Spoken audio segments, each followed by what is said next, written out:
Somebody says, "No, wait, no." Commander, if you could grace us with a log for the episode. Station Commander's log, stardate A52881.9. We are, well, it seems that at these skills are still in shape. I've managed to forge a tenuous alliance with a council leader, and just in time too, because it seems that we are getting preliminary reports from the Artemis about a mysterious energy portal deep underneath the surface. It seems that a lot of factions from the Vulcan and Science Academy to disreputable Klingon houses have been digging and backstabbing each other to try to get at this. Hopefully, with Starfleet ingenuity and integrity, we can keep anyone else from dying or being injured or using this. End of log. Oh God. Well, let's make sure everyone's awake. I blast the music there for a second. Sorry. No, you're just getting me back from blasting you with music last week. I know what that is. Oh.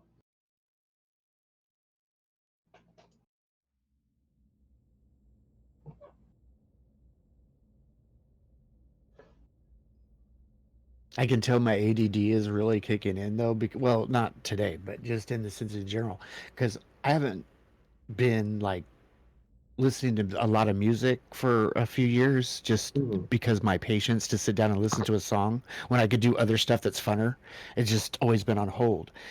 And something like a week or two ago, I don't know what it was. I started listening to like two songs, and the next thing I know, it's somewhere around 4 a.m, and YouTube is showing like a history of like, like 50 songs in a row or something. And now I just can't get enough. So it's a trip. So, we begin on the bridge of the Artemis as Lieutenant Commander Tamira and Dr. Sevna pop into existence as you stepped through the gate. Various members of the bridge are huddled around this portion of the bridge because they were all scanning it. And Tamira, you notice that as you step through, Dr. Lorba kind of starts looking at his hands and he starts fading away. I don't. And then he just vanishes as the rest of them are all kind of looking at you. Commander, are you all right? And they start rushing over to you.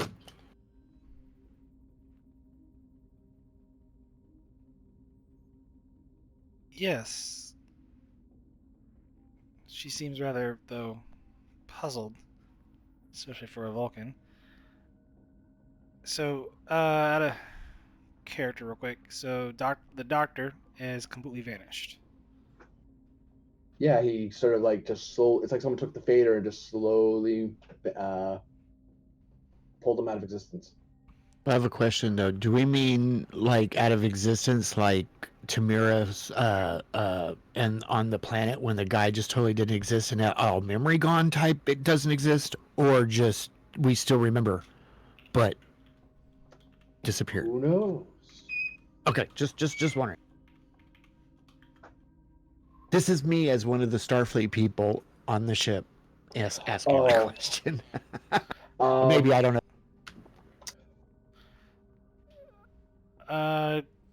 Gonna immediately do a tricorder scan.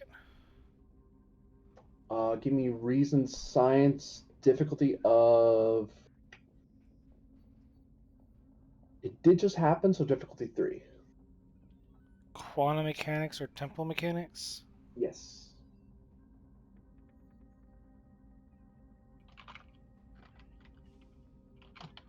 Take a threat. Sure, why not?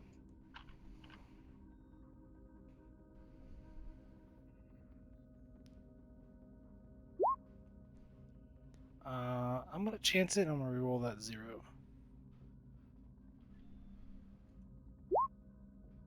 Hey, good start to a game.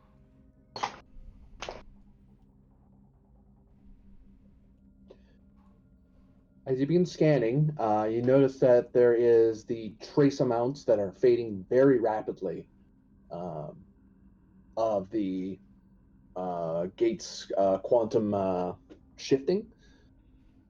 Although you notice that as you're scanning, it kind of solidified a little bit. It stabilized a little bit. Like it almost looked like the readings. There is still the readings of a life form that was standing there creating body heat.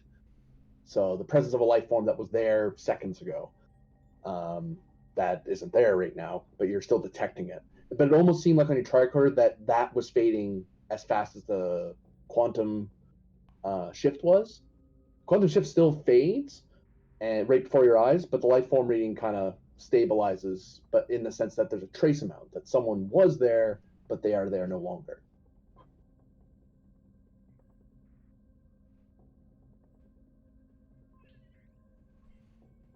You did generate some momentum, and I believe you have a free question, so feel free to. I have shift 2. I have studious and then the science officer That's true. ability. And actually, to answer your question now, because that roll happened, the crew, as far as the crew is concerned, the doctor just didn't come up to the bridge. He's still down there. They've been dealing with this weird tricorder thing.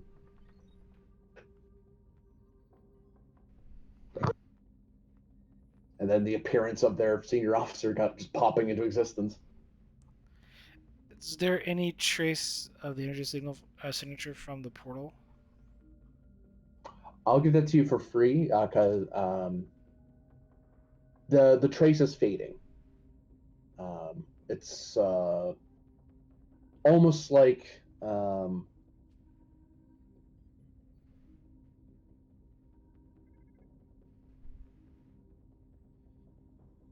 imagine sort of like where a transporter beam would leave a residue of it having focused somewhere and beamed something in, and then for a few seconds there's that disruption in the air of that energy occurrence, but that's fading. So while you're scanning, you do catch enough that it fades by the time you're done scanning, but you caught it with your tricorder, so you can still review the data. Like if you waited like a second longer, you probably would have missed it entirely and not gotten any reading of it.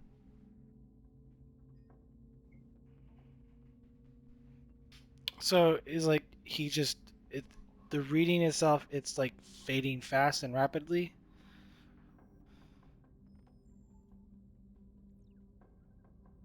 Like I'm just wondering, like, if it's possible to do a transporter lock on the doctor and rebuild him. Theoretically, yes. That costs you a question, but theoretically, yes, because you caught the scan and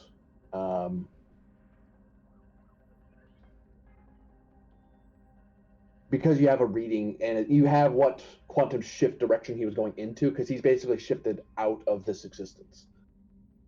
So he's still probably somewhere, and you could probably beam him back because you know where he went. But it's difficult to do it. It's been done before, sort of. So there is some precedent.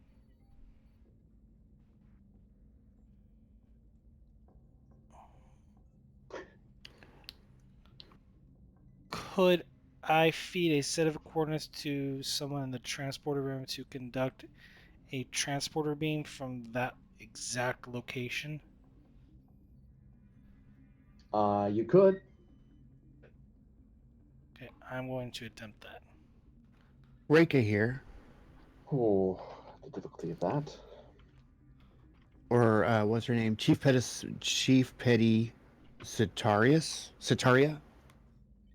Reika. Sataria. Reika Just say Sataria. Reika. Yeah, just say Reika. It's probably easier. Reika. Gotcha. So Chief Petty Officer Reika here in the transporter room. It's actually another activation for her too. Oh, is there an active? Oh shit! Okay, I forgot you can't use them like that. Just hoping in the sense that Helix sometimes is a different total character. So for me, it's kind of fun every once in a while to be one of the support people that just Yeah. answer your guys' questions. But you're right. I can't do Reika without what do you guys say? It's probably Switching good to to on activate switch, her I because guess. she's gonna need to do a roll here in a second. Right. No, it's fine. I'm just saying she should get an upgrade, so we could give her a Ooh. value. Because you did it so quickly, I'm gonna say it's diff 4. All right. And can I assist with this? So I'm feeding the coordinates, aligning it. I'll say yes. Yeah.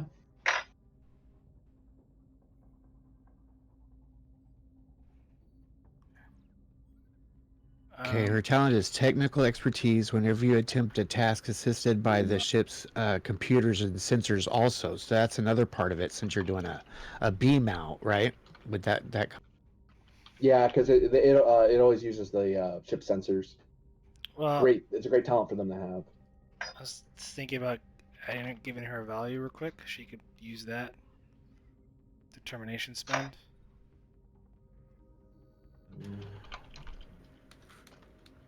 which is the value would like, I would type it in. Plus. I have a suggestion on Discord, but someone else has a better idea. Wait, what is it? I'll look. Just putting that in before I forget it. Getting there is Oh, half there we the go. fun. Transport officer, I don't know. Right? I was on the precise to the fault or. Oh, Yeah, say that precise to a again. fault. Precise to a fault. Yeah, remember we can give her 3 more values down the road too.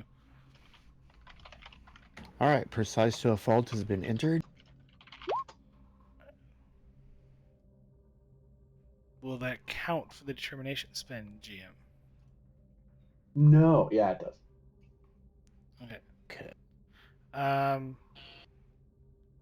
1 momentum, 1 threat to roll 3.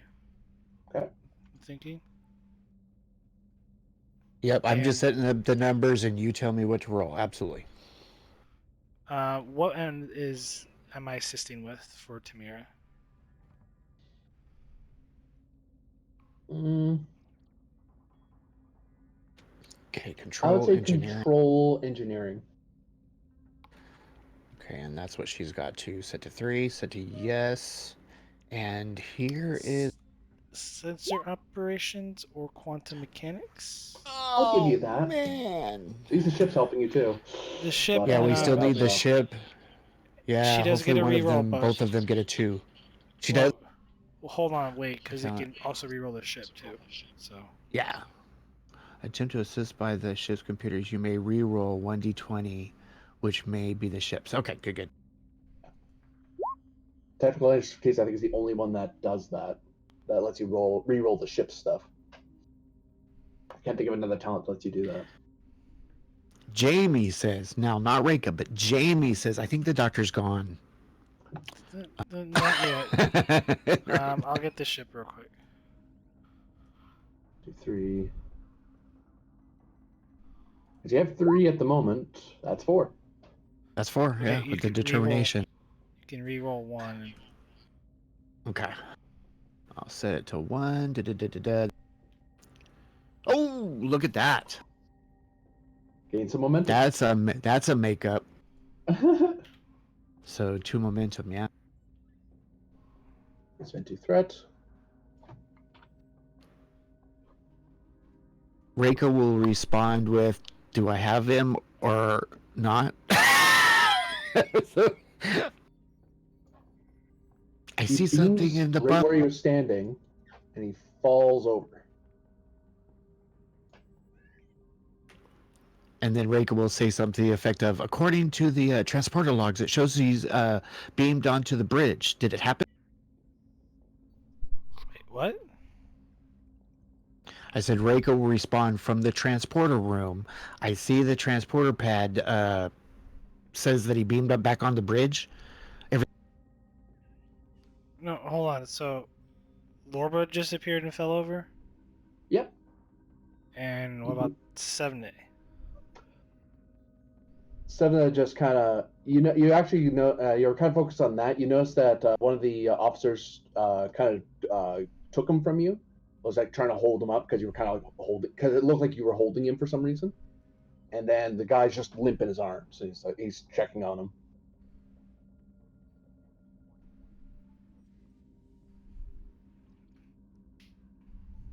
So it's like the transport had actually never happened.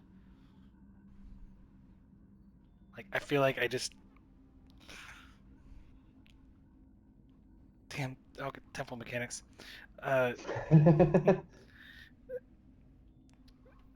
Sick bay medical emergency.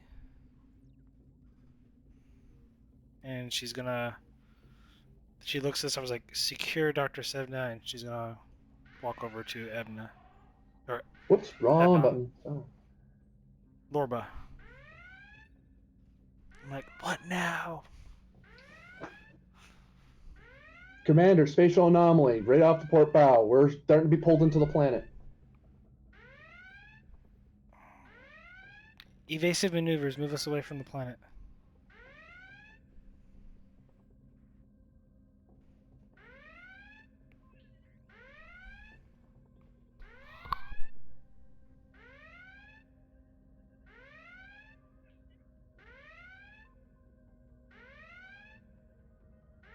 Is that amorphous blob the planet? No, it's off screen down to the bottom. Oh. That's the anomaly.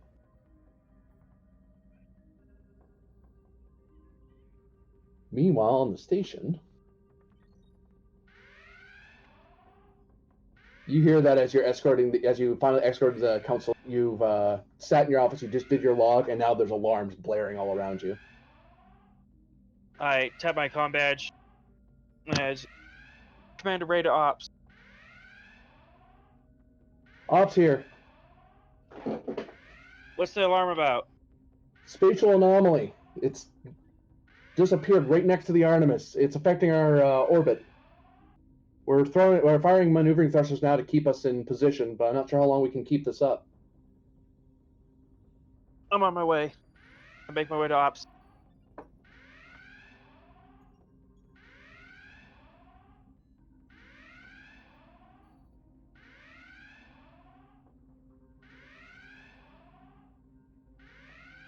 So we're using up a lot of power keeping this up, but we're still maintaining geosynchronous with the colony. We're going to report them down there. They're seeing it down there too. They're seeing it as well. Thankfully, it's not. They've grounded all their craft for the time being. Ground craft up here as well. Sir, it looks like the Artemis is trying to get away from the anomaly. Struggling. Are they within tractor beam range? They're too far away, sir. We'd have to move the. Someone pipes up. Well, if we dump more power into it, we might be able to reach out to them, but it's not going to be very good. Might help them though. I'll keep that in mind. Science. What can you tell me about the anomaly? Not a whole lot, sir. It wasn't there before, and now it is. Strong gravitational pull. It doesn't look like it's from this universe, sir. I don't understand. Do you have a quantum signature on it? That's just it. It doesn't match up with our universe. It's like it came from somewhere else. Do we have communication with the Artemis? Yes, sir. Open a channel. Channel open. This is Commander Ray A to the Artemis. This is Commander Tamira. Tamara, what's going on over there? Your anomaly's he's shaking up the planet and pulling the station out of orbit. Do you have any answers?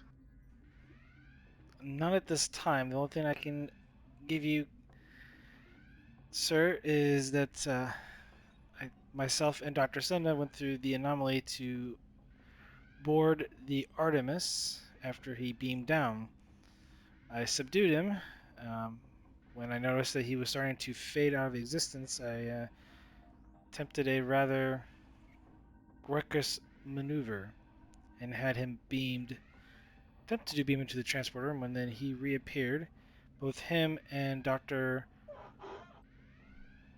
Lorba, Dr. Lorba collapsed to the ground. Though he wasn't on the bridge at the time that I appeared after going through the anomaly. Does the anomaly in the outside match what you saw on the planet? I have not yet got a chance to run a sensor scan. I've been trying to get the ship to safety. We might be able to. It will help you out if we dump power into our tractor beam, but that's a risk. The only hypothesis that I can think of, Commander, is that Dr. Sevnev was meant to go through the anomaly and go back in time to some part in the past. I may have inadvertently, how I should put this, blundered the timeline. Yeah, we'll write up a full report or temporal court or after you get the ship out of there. Understood.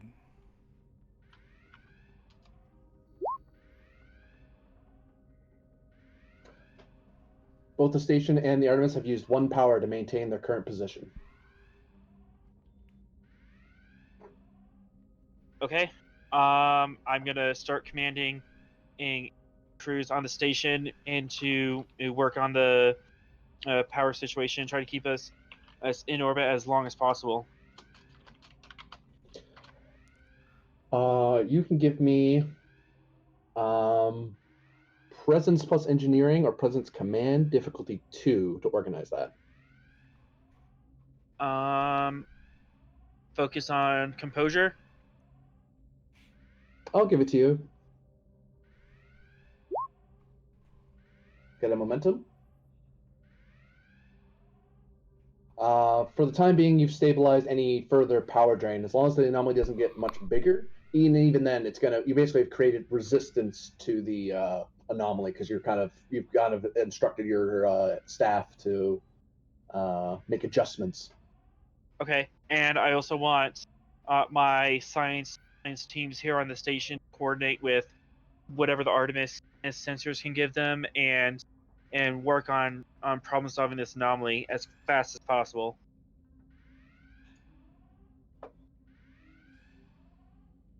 As you do that,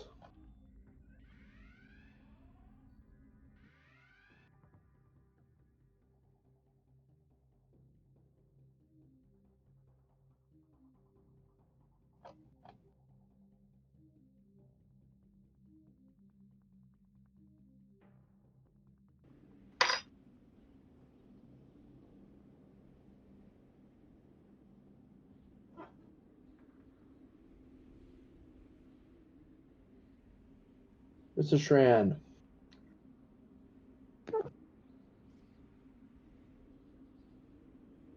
Oops, new.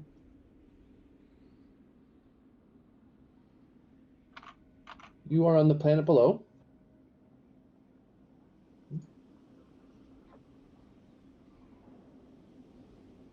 And if I can find out where you are, there you are.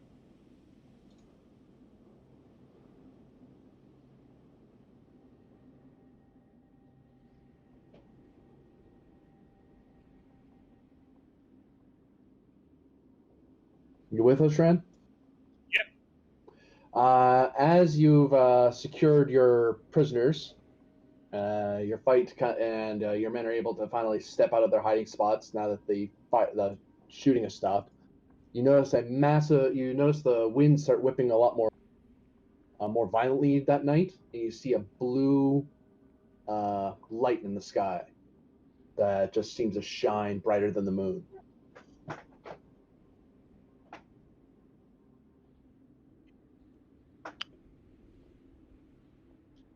What the? I hit my comm badge. Shran to the shuttle. Can you scan that light source? Looks like some sort of spatial gravimetric anomaly. Wasn't there a second ago. I'm not sure what's causing it. I just got an alert from flight control from the colony. All craft are to be grounded until further notice.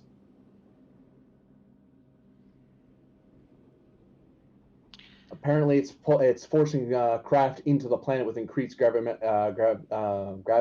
It's messing with everyone's flight if anyone goes closer to it. Does it seem to have? Do they report anything on the ground that's feeding, causing, or interacting with this? It was a general advisory. They probably just programmed the computer to let everyone know. There's hundreds of small craft and research vessels out here. They wanted to get everyone in the loop about it, but even the advisory is very generic. They don't know it any more than we do. Work on getting me a connection to the station. Yep, I can patch you into the station now, sir. Do it. Channel open. This is Commander Shran to the station. And on station right here. Is there anything we can do on the ground? Not at the moment. Are there any adverse or climate effects going on down there? Some, but not to any. It doesn't seem to be extinction level, if that's what you're asking. One of your security guys taps you on the shoulder as you're talking when he brings up weather. Why look? What? I know those clouds off in the distance. This looks like a major storm. But I wasn't there a second ago. And it looks like it's getting worse. We're gonna need to find shelter. When I look at what the Klingons had for shelter, does it look like it's capable of handling this? You look at it, probably. What do I think about the time it would take me to get back to the shuttle?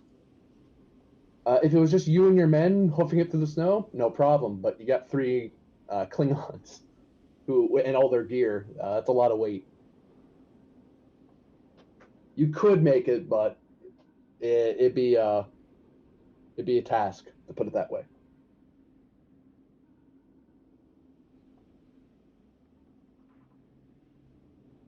Well, Commander. Well, sorry to say, but you're on your own, Commander. Shran out. And I point to the Klingons. Get them in the tent, along with anything that's useful. And I walk into the tent myself.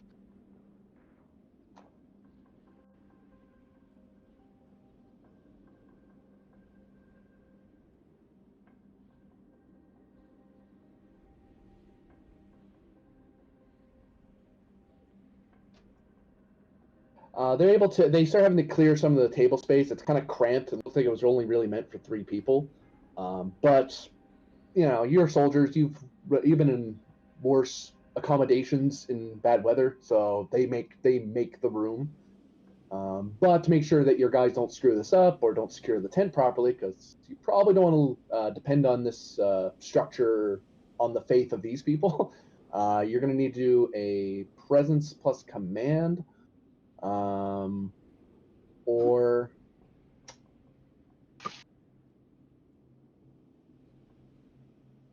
possibly another discipline if you can sell me on it. I'm not sure myself.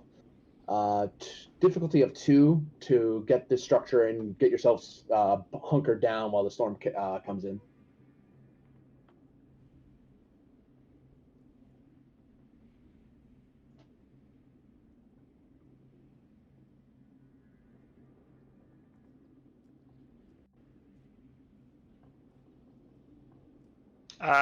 Control command, because I'm actively helping them. Sure, I'll give you that.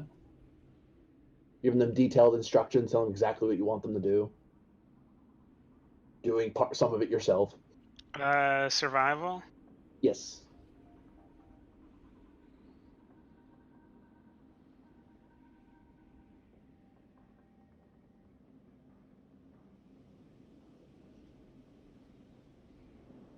I don't want to die, so I'm going to take all the momentum.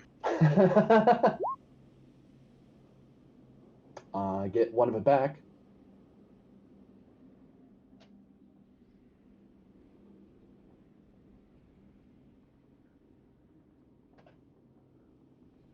As you and your men, after getting all the Klingons in and all the gear in, you don't miss anything. They check their bonds real quick, and then they turn, and all of you start getting the structure battened in. A lot of it's still there's still a lot of metal panels. Like it wasn't, they're not literally just canvas with like sticks. You know, they're actually, this was meant for them to be somewhat sheltered for an extended period out here, but it wasn't meant for intense storms like this.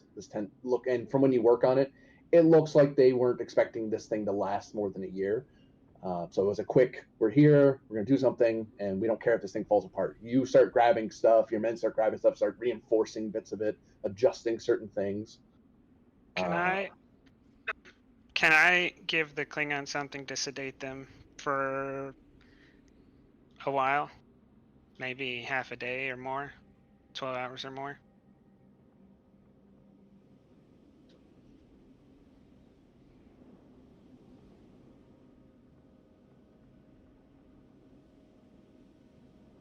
For 2 threat, you could find a they have various supplies here, and you could have found something there that you know would knock them out.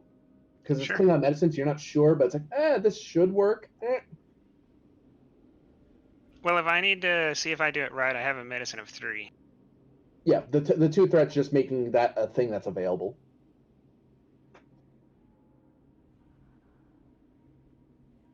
Yeah. Okay. It's going to be a daring plus medicine, difficulty of 2. And I'm going to be a jerk and make it complication 2.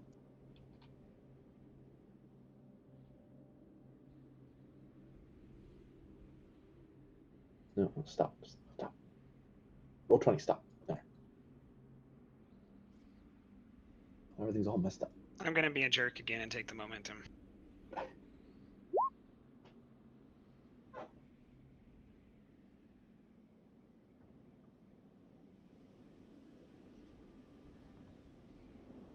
You got it back.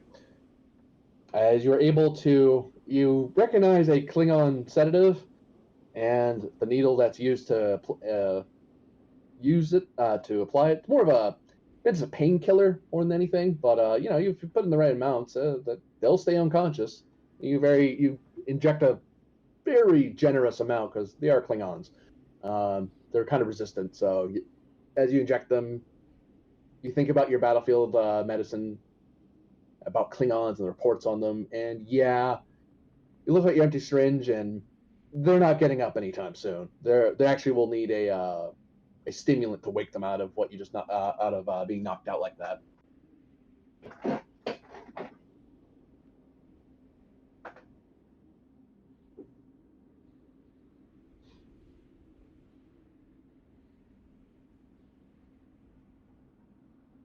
What do you do now, sir?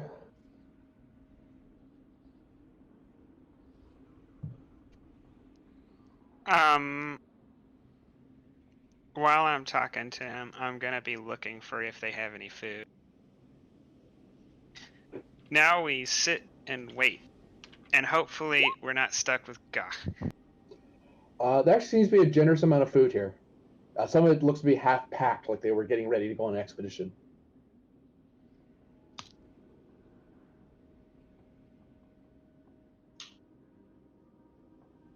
I throw everybody a bit of ration. Well, it's not anything worth having, but it's gonna keep us alive. Better alive than not. When you start nomming into the food. I don't know if I share that sentiment, being locked up with 3 Klingons for an extended period of time. Well, on the plus side, they don't have to eat this stuff. Well, it's so dry. You'll understand, and when you smell them in about 3 or 4 hours.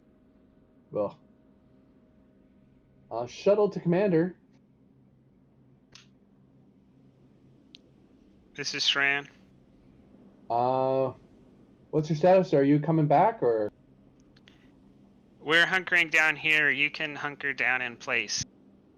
All right, I'll settle up. Looks like this is coming in fast. That's the storm that's coming in. It's coming fairly fast. Should blow over here pretty soon.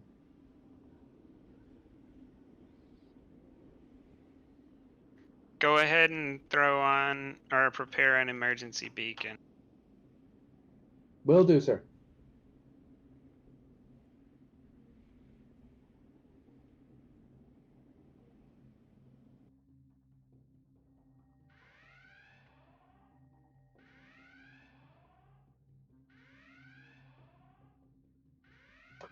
Helix. Yes. As you're setting stuff aside and you're getting ready to, your day's done more or less. Everything's fine, and then alarms start ringing out all over the place, and there's requests from operations for extra power to keep the station in place. Well, they don't give more detail than that. They're just asking you to help them get more power out of the ship's station systems. Yeah, and so while I'm heading down there, I will Helix to engineering, or sorry, Helix to station engineering. Engineering office. Yeah, we're getting this is Helix here. We're getting a repair for more power everywhere. Can you tell me if there's an error or if we're losing some power in the station overall? Because that's kind of odd. Usually there's enough power for everything. Yeah, it looks like there's some weird anomaly that just appeared next to the Starfleet vessel. It's pulling everything into toward the planet. The station's firing its maneuvering thrusters at full strength, and it's drawing a lot of power to do it. How about station shields? Is that any way of blocking the pull the?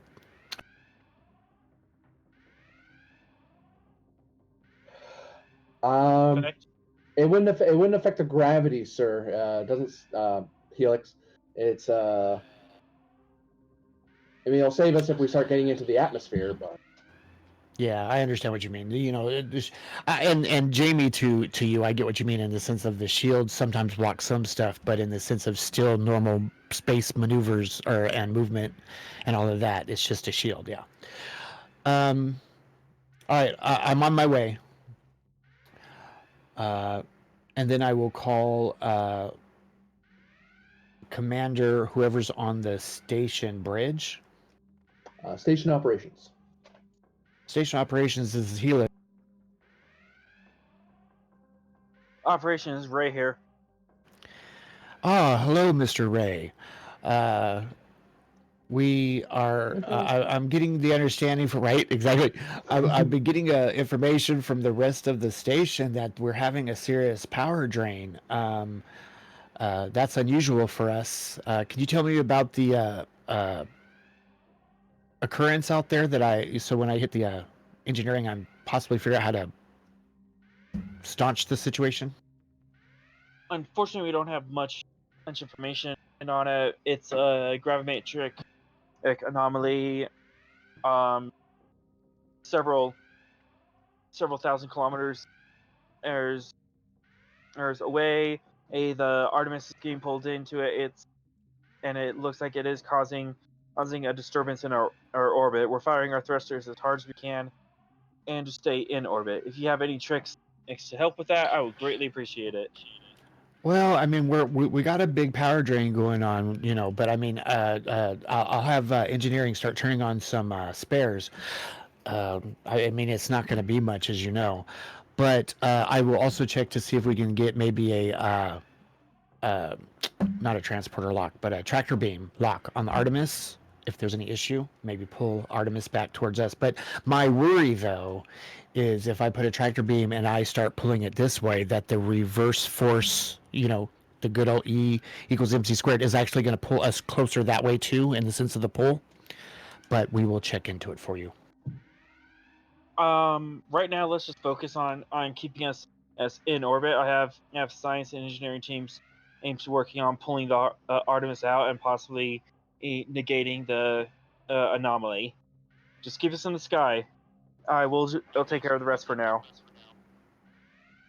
Understood. It's and Helix is just kind of like that. Well, the trans. If you go to pull the artist, that's tractor beams, in his head. So he's just like, okay, well, I still got my finger on that power button because if you need power for that, we're gonna have to shift it. Just know that. And so he says Helix out. And he turns to engineering and says, all right, we're being pulled towards this anomaly. We need to stay in orbit. So at this time, I need all extra power substations turned active for this time being. We need to try to stay where we are. As I kind of like start yelling at all the engineering people, etc. And I think Helix first start is asking questions like from the. I'm trying to get my character sheet up and it closed. Sorry, where is it? There we.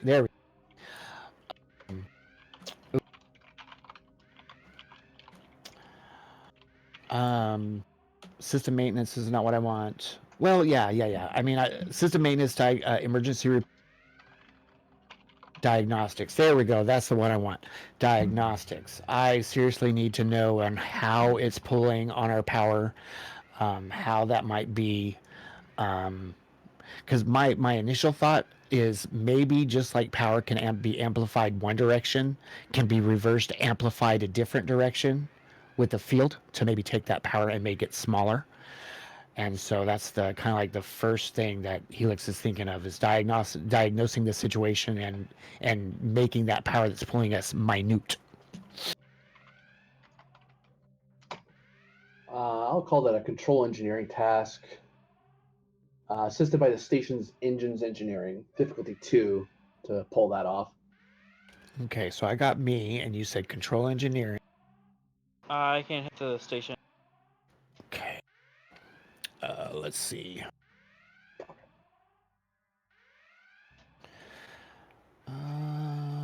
Macronomic arguments, theories, machine. Nope. New neural interface. Maintenance specialist. Well, if there was maintenance, then yes, okay. And then last but not least, requirement for I know my ship and station. Ship a task to determine the source of a technical problem with your ship. Okay, yeah. So, somewhere in this, I'm using my talent. I know my ship and station. Whenever you attempt a task, determine the source of a technical problem with your ship or station. Add 1 bonus d20.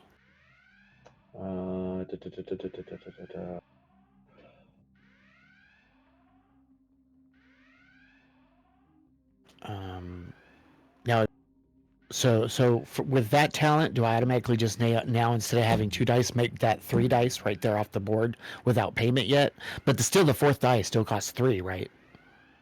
Yeah.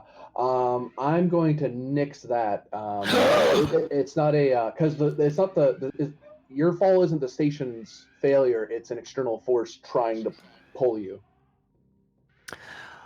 All right. If you say it's an orange, not an apple. Yeah. Okay, so move that back to 2. Okay. Use the momentum. Yes. Well, the other side of it is right now I have my milestone from last week that's momentum, and so I think since I have 2 determination at this moment, I think I want to spend 1. And Aaron knows what he's doing. Supplies and people know I can fix most anything. I would ask anyone to do anything I wouldn't do myself. Okay, so I think I can fix most anything, or is this still at that spot where I'm trying to figure out what it is, not how to fix it?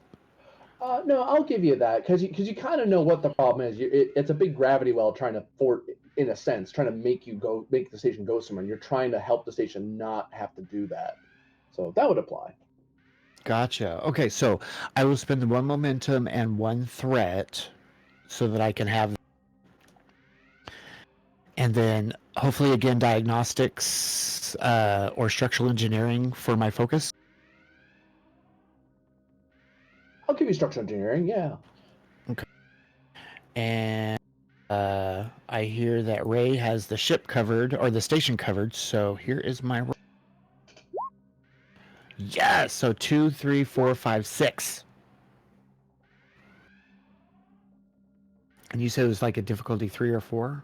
2. No, 2. Ooh, so I made 4. 4 Wow. momentum, yeah. More momentum. As you Okay, now I start gotta sending power from different parts of the station to kind of help taking away from parts of the station that don't really need the power right now and keeping it in reserve so that way the maneuvers can keep you up there, and it will fix the problem for now. The station's not going to fall well at this rate on its current power, as long as the core is stable. You're not falling down for another, several months. Oh, absolutely. Okay, and so at this point, the technobabble part where I get on station comms to the whole station, whether it be blue alert or something to the effect of blue alert, power systems compromised. All personnel to safe areas of the station that do that, so that power. You know, when they go where you turn off all the power in certain sections to save, you know what I mean? So where they're supposed to leave all those sections and get to other sections so that I can start turning power off in all of those places that are not needed, like you mentioned, and even save more power on top of that. So that Move blue alert went out. personnel from non-essential areas. Exactly. All labs, all research areas that are not, like have those studies that are dire, everything that's on a lower time schedule, prepare for power down. Please move towards the inner. What's the inner? Oh my God, DS9, the promenade. Promenade. Thank you, promenade. And then I'll I was put a 5 minute or like a 10-minute window for everybody, like, you know, count 10-minute window before power relieves, and then I will call upon the commander and say, "Yep, I've done what I can do from now."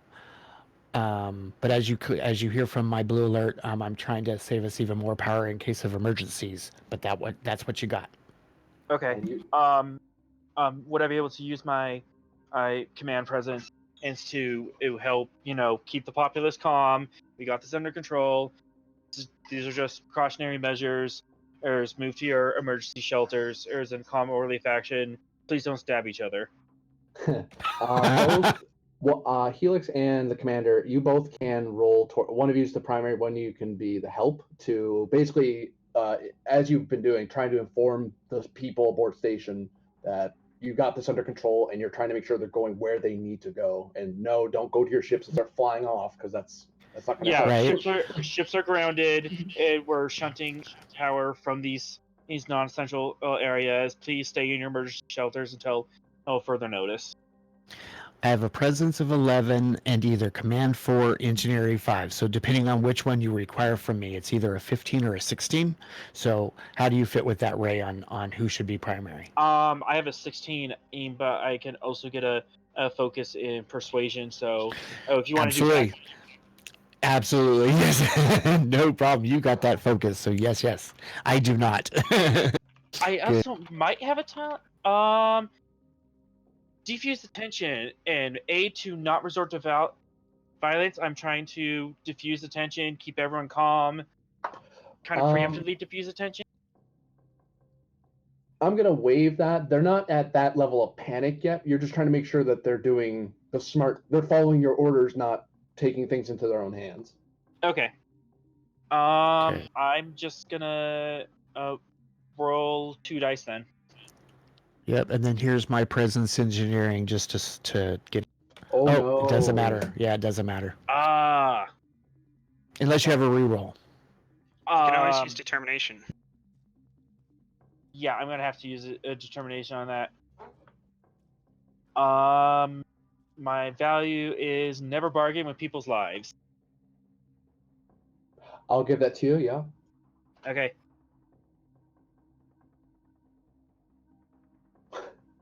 Still sucks. Well, Got it's a one 3 now momentum. instead. Yeah, it's a 3 instead of. I should have spent it. Goodness, that was dumb. Hey, yeah, you thought you were gonna get it. I was It happens. cocky. In the back of his mind, it's like, if Shran would have done it, it would have just went like that. But no, I'm the new guy. Yeah, probably new guys ice syndrome. Right. Back on the Artemis Bridge, as you get the Ooh. station people calmed down and following your orders, station holding its place. And Altera, for me, for Helix, that was actually a code green. Go green, save power. So yeah, so condition green, not condition blue for me.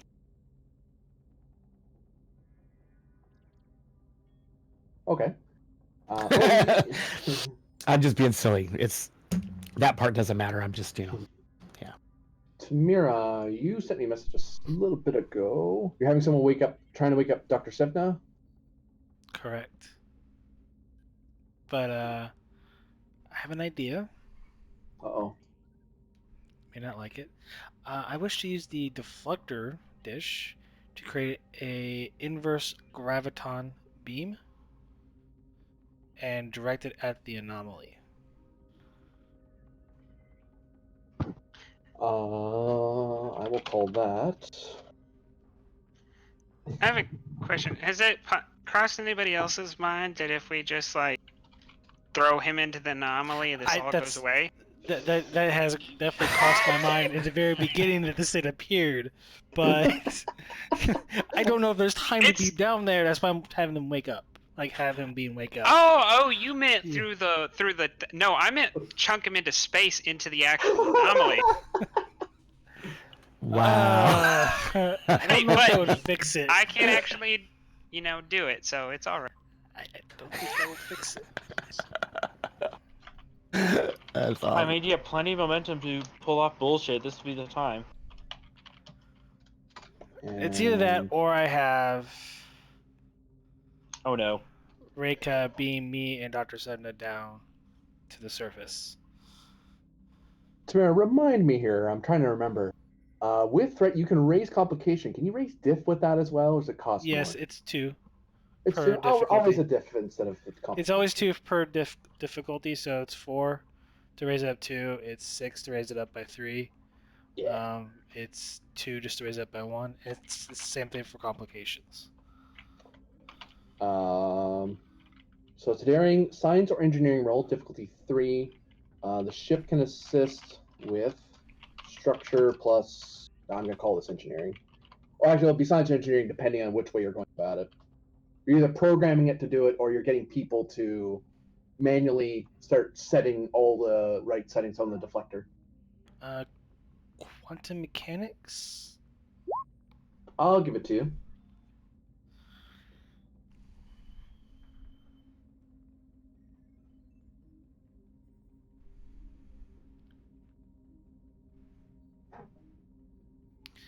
I will spend 3 momentum. Oh, and as a heads up, this is just to set it up, not to fire it. You're just getting it ready to do the thing you want it to do. Right. I'm assuming that's... Oh. Can Reika assist with the idea that once it's programmed in, she could then troubleshoot it, because that's a focus of hers, troubleshoot it to help in the sense of... Yeah, she could probably run off if it's in it, as long as it's an engineering. Absolutely. So what would you like? Control engineering, daring engineering, reason engineering? What do you think fits for her in this troubleshooting? It's 4. To set it up. Actually, I'll backtrack on myself there. Oops, I looked at the NBCs. That doesn't help us. Oh, that was Starship. Okay, there we go. I'll give you troubleshooting focus. She can dive in on this one. Okay, and then again, I got engineering part, but which one do you think fits in this case for the tribute? Daring still, because this is kind of a off the cuff. We're trying to hurry. We're trying to rush something that's normally something you take time to do. Absolutely. All right, so yep, she helps with one more. There you go. Yeah. So 2 momentum gain as the Artemis is holding position, and everyone's rushing around. Tamira's giving orders to make sure that it gets set up the correct way, but kind of skipping a few of the safety protocols because you don't really have time to do them. Because if you wait too long, you're gonna run out of power. Because actually, you might not lose anything. It depends how challenge day rolls. Yep, you lose 1 power during the time it takes you to get it all set.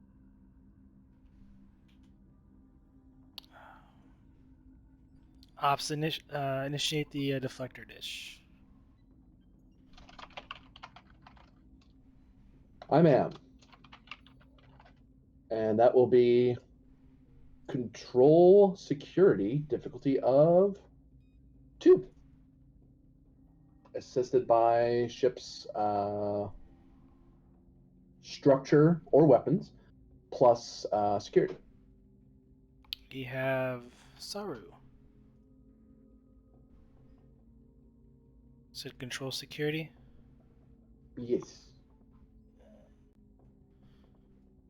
This would actually be his second activation. Yes.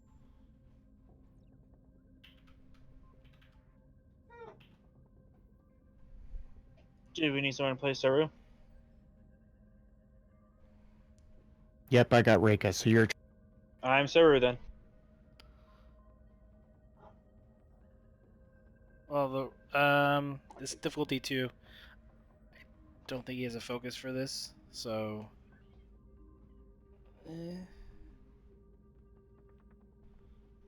Yeah, he looks more like a security.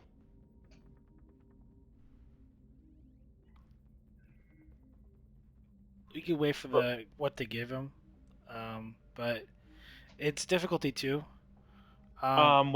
What's the role? It's set up. It's control security, right? I'll put her down there because she's. Oh yeah, she's down in engineering right now, right? That's right. I'm sorry. Okay. Yeah. I was saw that. in my head. I was thinking about the engineering station where the Control understood. security. Yeah. Whoops. Let's try to save some momentum. So maybe 1 momentum, 2 threat, or 1 threat, 2 momentum. Roll 4. This ship is assisting, right? Yes, with either structure or weapons plus security.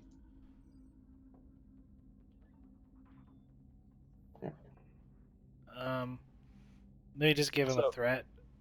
Keep the momentum, and we'll just roll with that. Okay, so I'm rolling 3 dice. No focus. I mean, sounds good unless you want to give him a focus, but the only focus I can think of to really give him would be shipboard tactical systems, which I don't know if that will count for a focus If you're or using the not. weapons portion of the ship, I'd allow it. We could do that. Okay, we'll just we'll add that focus in. Starship, F weapons. Shipboard tactical systems. Ship. Okay. That's a little broader. All right, I have a focus. I have 3 dice.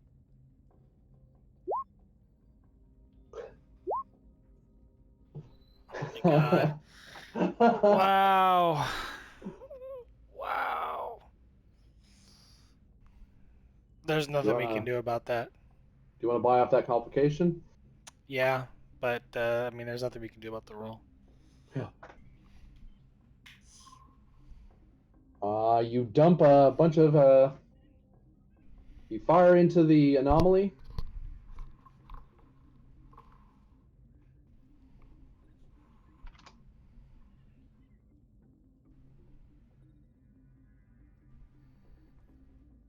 And you use up 2 power before eventually the officer realizes that it's not doing anything. You're just dumping. You're just throwing power away. Turn off the beam.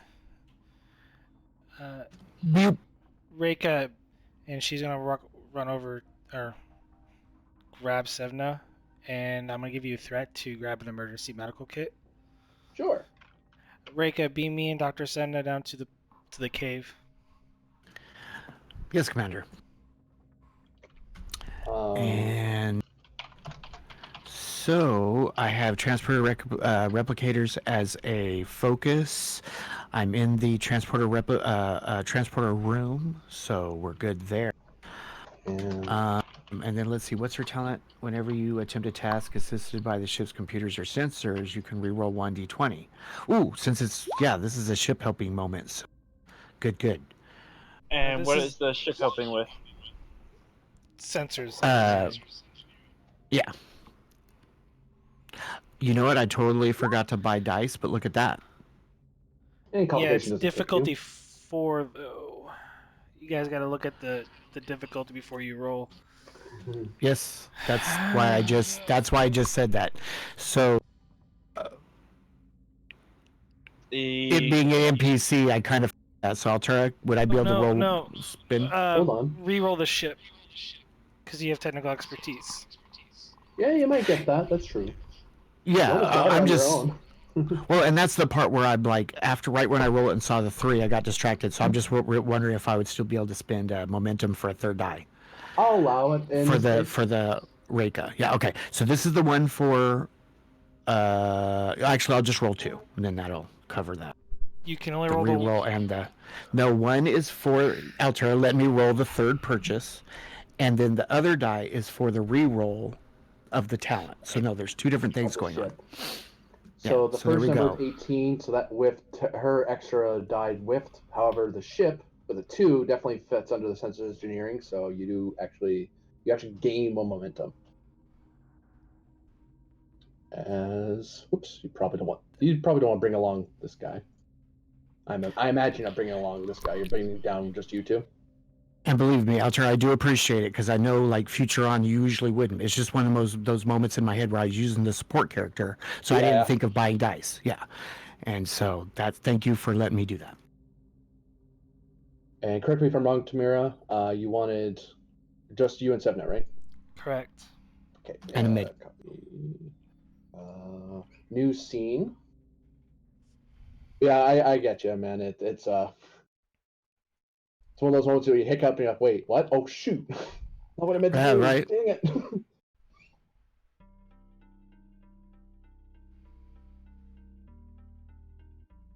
Whoops. There's probably things that aren't supposed to be there.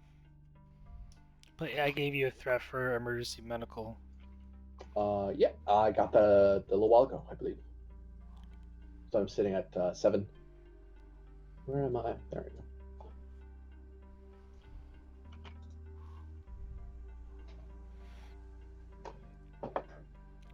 She's going to attempt to wake Dr. Sevna.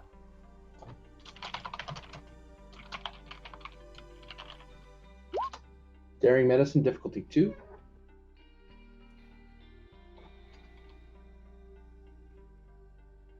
This is a stretch. Survival for a focus.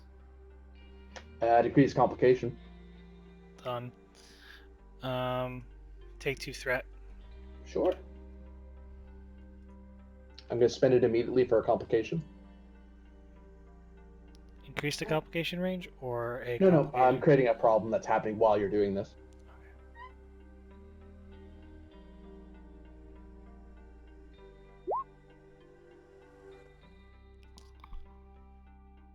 Well, I got it.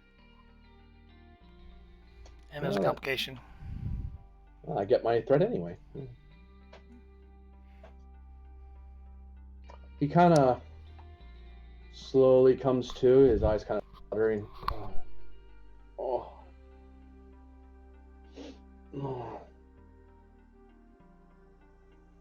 He looks around, looks at you.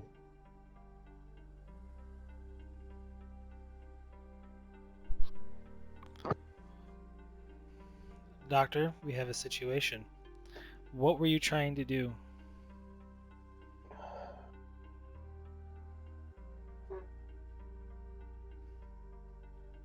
He can't. He can't. He can't die. Who can't die? Ilka depends on it. Sir? He grabs you on the shoulders, looks you right in the eye. He can't die. She's going to attempt to mind melt with him. Oh no, Melon. There's an increased complication, because why not? Ooh, and Altera, is it still going on with the whole, the universe flows, the waves crashing across all shores? Yeah, she has this. Is it going on again? Awareness of the universe. Mind melding here is an interesting choice.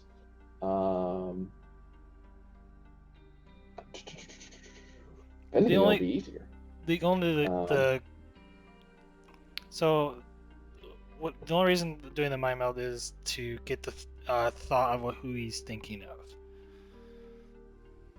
of. And you know what? Because of where you are, the difficulty is 0, but the complication is 2.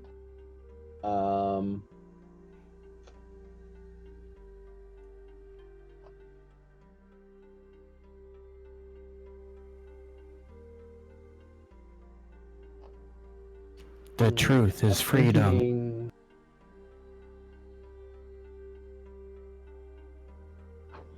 Trying to think what dice what roll to make this. I haven't done a meld. Is it on the Vulcan sheet? It gives an idea of what difficulty to set it at, so it's left to GM feed out a little bit. Whatever the GM decides the dice should be. I'm going to insight science. Alright, take a threat. Just in case.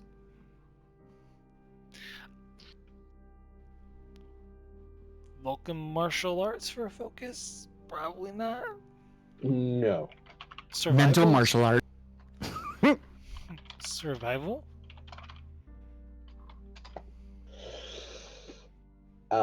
Add increased complication. No, I'm already at 2. There is not but light in the dark. You did say 0, so... Yeah, it's more to see if you triggered complications. So you get a momentum out of that. When you connect to him, you find yourself connected to every Vulcan, everywhere, and you kind of have to, you have to focus on just him for a second, because otherwise you're about to kind of go on a spiritual journey for the rest of your life. My mind to your mind. My thoughts to your thoughts. As you reach into him, you become aware of a truth that he knows. From his perspective, Surak was not assassinated in his speech. It was a terrible day for Vulcan. You remember, it's in your history books. This is not canon, by the way. You have the non-canon answer to Surak. Surak is supposed to have died, and when you read his memory, he's supposed to have just died of old age. He lived a long, peaceful life, and he guided the people for a long time. Whereas in your memory, Surak is still a hero because he still wrote the new philosophy and all that, but he was assassinated. And that kind of made Vulcan a lot more unstable for a much longer time. And even today, Vulcans struggle to understand because some of the writings weren't entirely there because his Katra was lost during that assassination. To him, he was there. There's even this incident where Archer ran into the guy, sort of. It's this much brighter future and then part of that is that you realize that that's the way it's supposed to be. Someone's altered the past, and he's trying to fix it. Although now he's all addled. His brain seems to be stuck in the minds of other Vulcans right now. He's all confused. That's why he's kind of giving this... He's kind of in a daze. The only reason you're getting straight answers is because your mind melts. The birth of enlightenment. Of peace. Okay, real quick. So, since it was a science roll, can I use my attain information? Or studious? Sure. For the free question, am I able to ascertain the moment of his Surak's death? Yeah, it's one of those dates in infamy that Vulcans remember. There was a lot of witnesses. Okay. So I can actually, I know exactly when he was, assassinated. Yeah. Oh, this is a good one next then. He would know what to do.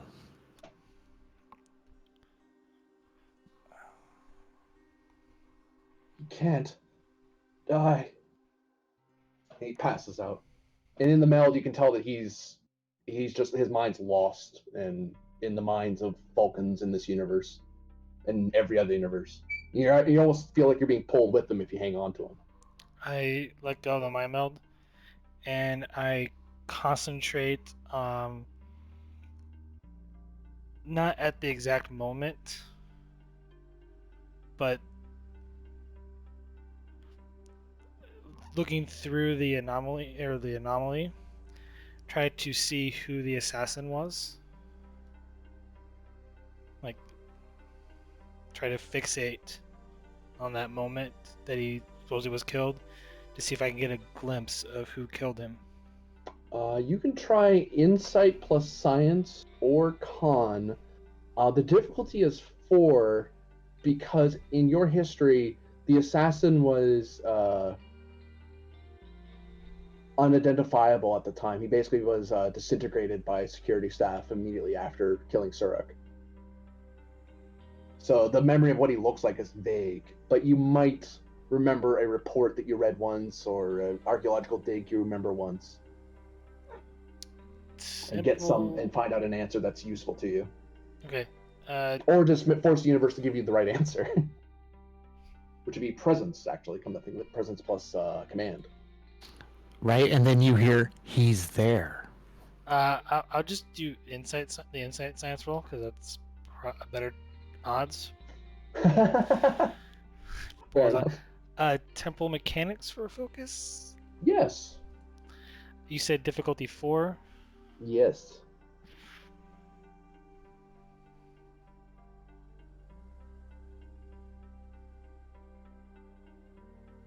Can I spend my determination on inefficient facts? Always invite danger. Yes. Take a threat. I'm spending the momentum to roll 3. Okay. All right, Altair, I need new sentences to read from the portal. I've ran out. That's 6 successes. That is 2 momentum gained as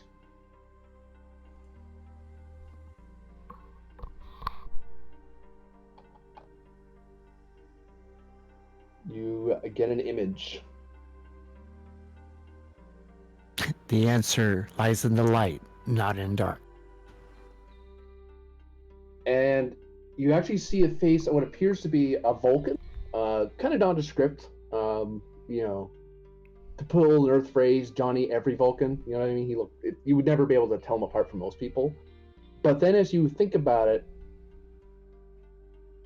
there's a moment. The portal shifts away from him into a different time. He seems to be somewhere in private, and the Vulcan's like in a room somewhere. There's no bed or cushion or anything for him to meditate on, and he kind of turns into a liquid and pours into a bucket.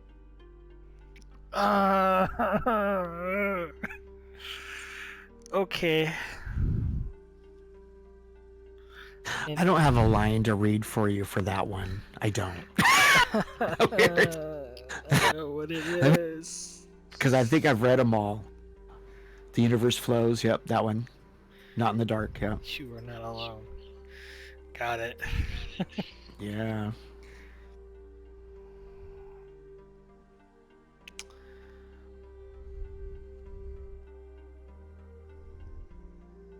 The whole planet around you seems to shake and shiver.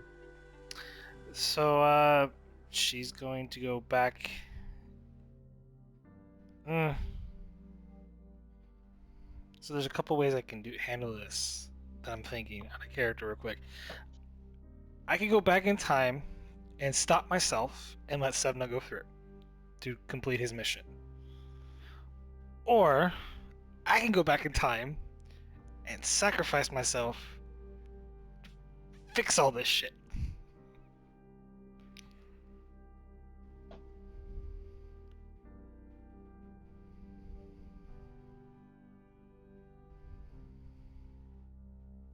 Stepping out as players, the time ship would come and probably mess with you because it's a game. Possibly. But if it, but if it's Severa, then how can you trust him though to get it done? So yeah, you're right. This is.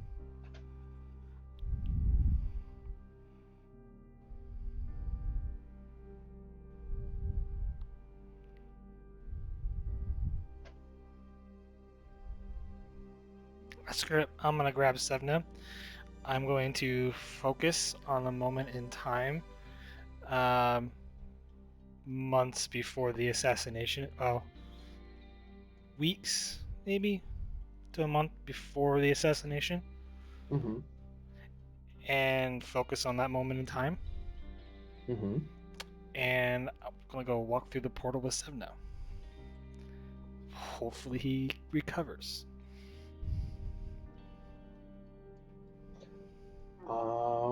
And fixes all this shit.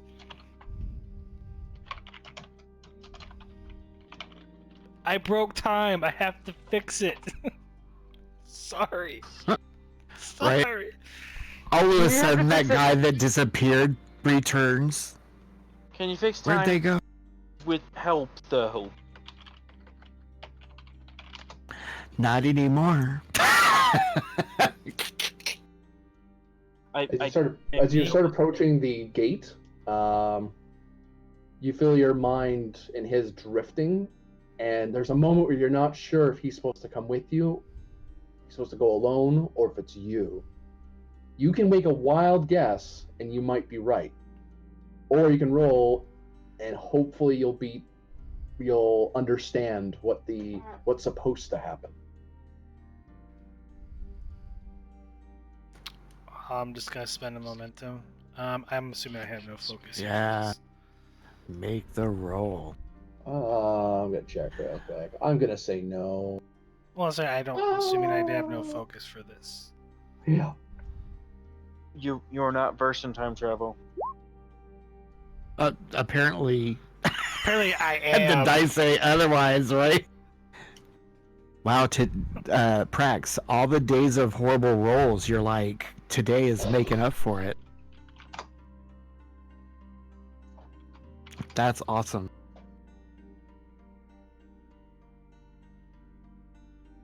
Oops, wrong thing. There we go.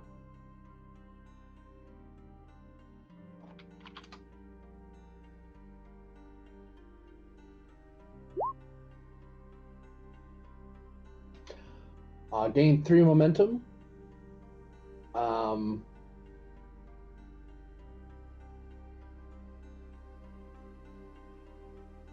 What is supposed to have happened is that he, uninterfered, was supposed to have gone in.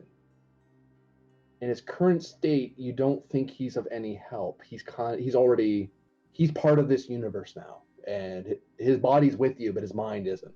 He's just here. Okay.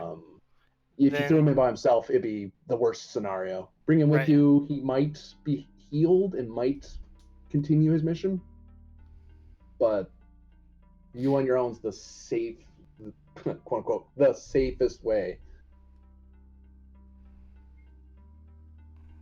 I'm assuming this gateway is trying to guide me in a way. It's more like it's helping you understand. Like you're lacking information, and it's like having a telescope into the universe. You're kind of seeing truth. It's just hard to comprehend it because you're also being given a bunch of irrelevant facts that are kind of confusing you. Well, would have confused you, but you made the roll. With Studious, Yeah.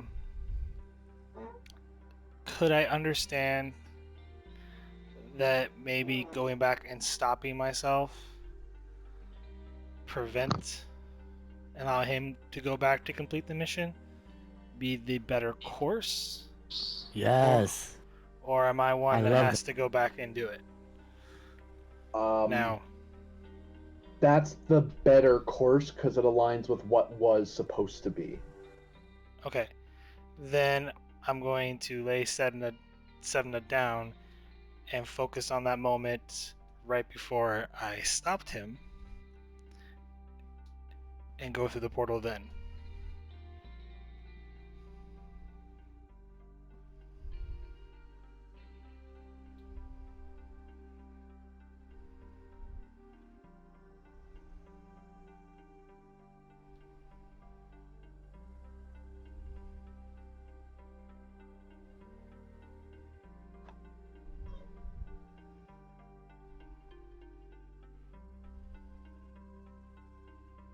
You step into the room, and you notice Dr. Sevna getting up and starting to run for the gate, and you see yourself starting to run after him, reaching out for his neck.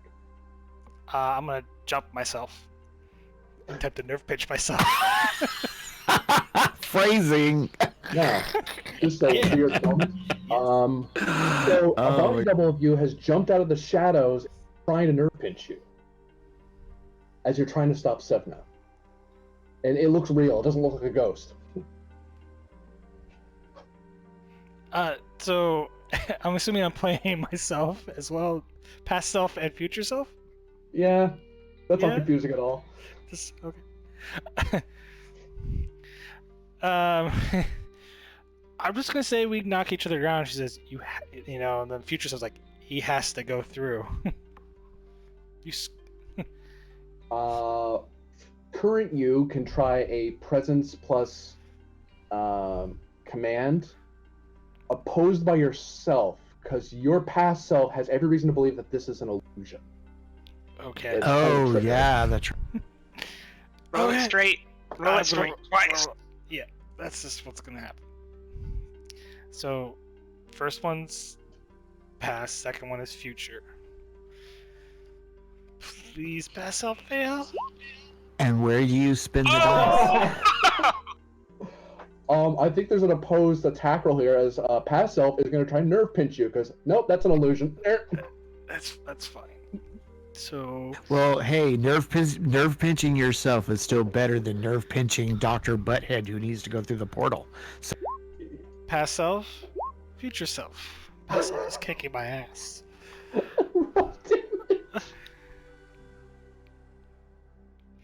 Oh god. That wrong roll, by the way. There you go. past self just fucked you up. Yeah, that is serious. That's hilarious. That's 4. That's 8. You're gonna have to spend momentum to stay up. Yeah. With No, that's intense. You're gonna have to spend more than just 3. It's 3. Mhm. Spend all that You know what? momentum to You're not stay gonna up. be able to stay up if she does it again. I'm giving you 3 threat. Sure, why not? Screw it. Why not? How much health do you have left? You can't have 3. much. Doesn't Oh. matter. Doesn't really matter which one dies. Okay. No, because if the past one succeeds, then they're probably not gonna let the dude go through. True, Dr. Sedna, but he's got the initiative that he can go straight through right now. That's all that matters. he's starting to float through. Your past self is gonna it's gonna go to you at this point because that attack was it was your turn trying to convince yourself to believe. Yourself went no, nerve pinch you. Dr. Sedna's turn was to go start entering the gate and he's starting to fade away. He's not gone yet. Past self, Okay, but it's future self now going. But you started this. But I'll be nice and let you go first because this is Okay, already then past confusing self enough as would it then is. go. If this is then it'd be past self that goes again. Past self is going to try to nerve pinch. He's going to has to get up because you knocked her over. It's She goes wrestling. over. I mean, they're literally fighting on the ground. She wants an extra move, and she's going to try to hit Sevna. So I have to roll this. Okay. Yeah. I'm rolling a flat.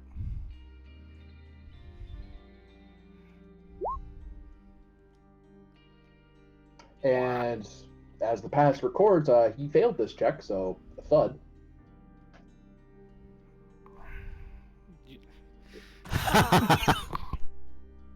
But it goes to you. Future self. And a third future one come into play. There's gonna be so many duplicates. Just disintegrates all of you. Problem solved. Oh no, it's the mirror one. Well, is there the part now where you as future vote against the Vulcan mirror with universe. logic can talk and well not I already- convince but I already tried that. oh well because me personally I remember the tackle but I don't remember the conversation. That's why. It happened right after the tackle. That was the presence That- command earlier. Yeah, Believe if you look at the first set of rolls under Tamira's name in the roll thing, they're presence command checks. Gotcha. Okay, so I'm spending 3 momentum. Yeah. So, phaser pulling out. Spending that momentum for an extra minor to charge the phaser to vicious. Rolling 4 dice. What? Doop, doop. Why did? Oh. It's Do you know 2. you could charge a phaser with intense? I realized that only after I argued so hard. Well, not really hard, but after I argued for the Andorian rifle. Yeah, charging it with intense. So, yeah. I'm gonna try to stun myself really hard. Aim for the head. Control security. I made 2, it. 3, 4, 5, Oh, you made 6, it? Oh, you did, 7. just saw it. Uh, Well, 2 momentum on That's that. 5. It Oh, takes... is an intense double for the? No, it's just that's- 1. Just 1. Oh, So that's vicious vicious. Thank you. Sorry about Vicious. that. Yeah. 4, 5, 6, basically 7. adds 1 for each effect. Intense adds another momentum to the cost to stay up. Ah, gotcha. Yeah, so if you roll a lot of effects on intense, it's really hard to keep a character up. Roll me 2 challenge dice there, Tamira.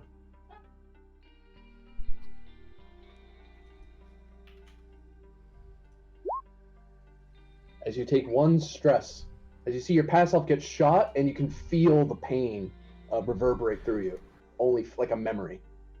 As you notice your body fall back into the bench and collapse into it with a thud as it then rolled to the floor. I wouldn't have the medkit on me still, would I? Yeah, actually. I'm gonna wake up Sevne. Daring plus medicine, difficulty 1.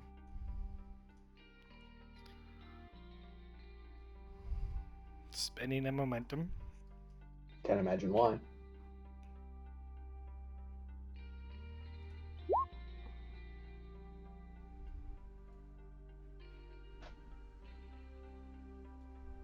Gain a momentum as Sevna. You hypo Sevna with a stimulant. He's ready to attack you. I suggest you go through while you can, Doctor. Oh, She breathes heavily, kind of. right.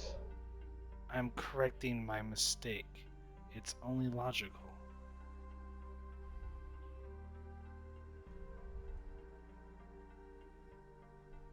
Of course, it's logic that saves the day. He mutters as he steps into the portal.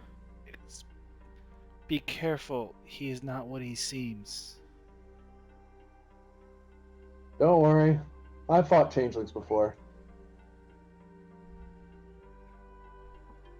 And he vanishes. And then you notice your past self vanish.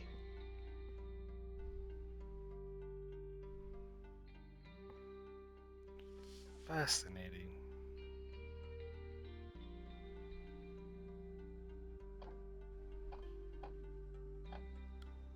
taps her comm badge.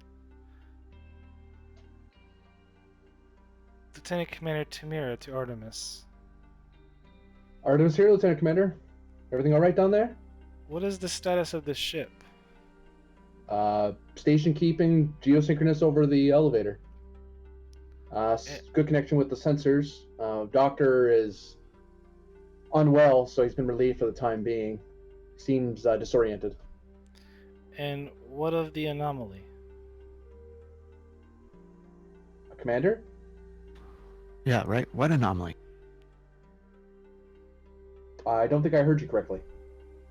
Did you say anomaly? Precisely. Other than the one that's probably down there with you, no, ma'am. That's the only one that's on scope. Should I be scanning for something in particular? That would be a waste of time, Ensign. Oh, Please sorry, inform Chief Reika to beam me aboard and have a medical team stand by in the transporter room. Aye, ma'am.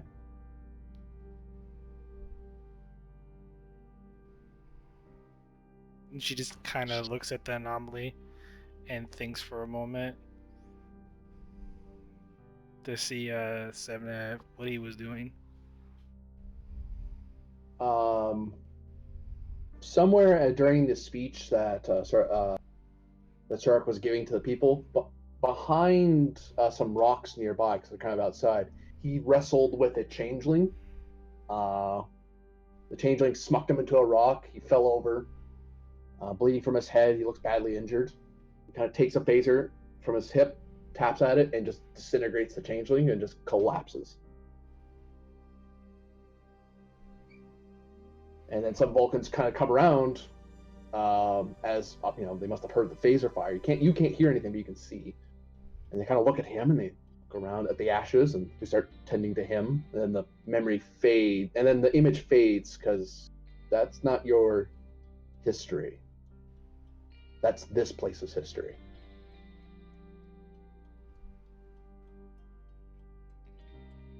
As the transporter enters, she just gives the Vulcan salute.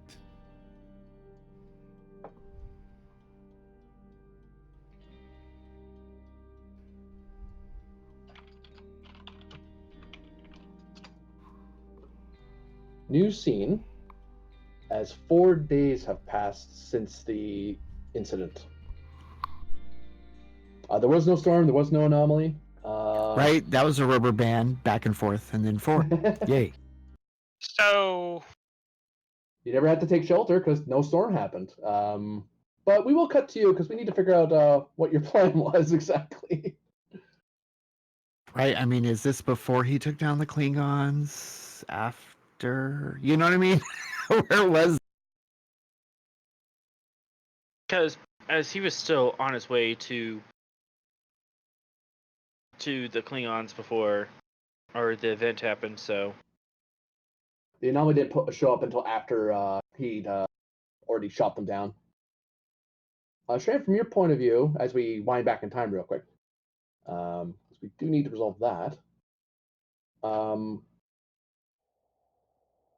yeah, there's a brief moment where you get a headache, like a really like a migraine just building up right up to your antennae. As you felt like you were inside the shelter, and then you kind of look around. You notice your men are securing the gear and looking over the Klingons one more time to make sure there's nothing on them.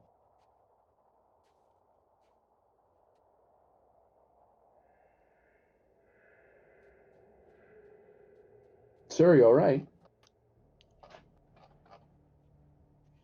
these Klingons are frustrating me a bit. Why don't y'all? We're gonna have to confiscate these weapons. This is military grade hardware, and they're not associated with any legal entity on the planet. So confiscate the gear and start hiking it back to the shuttle. What about you, sir? As they start gathering the stuff up and securing it so they can carry it. I'm going to keep a guard on them so that we don't have to carry them back. You can come pick me up once you've gotten the gear there. Aye, sir. And they double time it back to the shuttle. Once I think I'd probably wait about 20 minutes or so, give them some time to get away, and then I'm gonna resuscitate. You know you want the female. You still got to bite her in the cheek. I was debating whether I should just say it or roll for it, but I'll just, since I'm being encouraged, because that's never gone wrong for me. With Jamie, yes, right? Yes, I will resuscitate her. Yes. The love interest.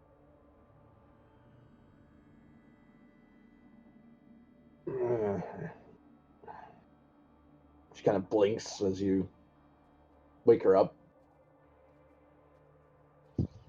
You put up quite a fight.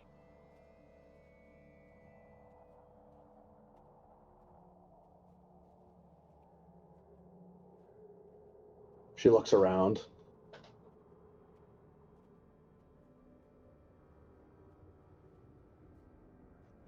What do you want, Endorian?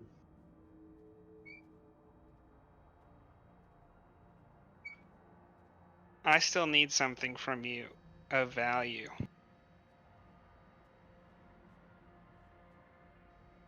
What's that? What do you have?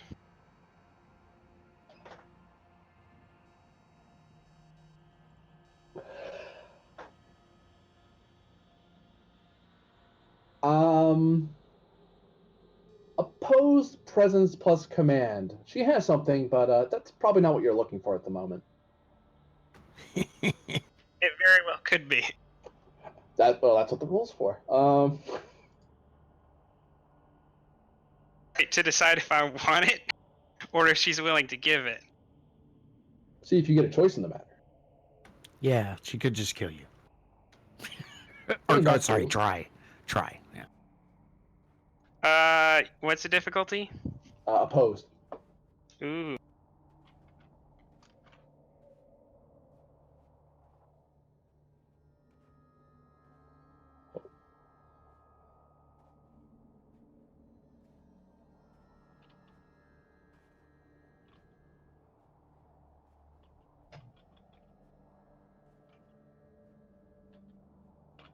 Yeah.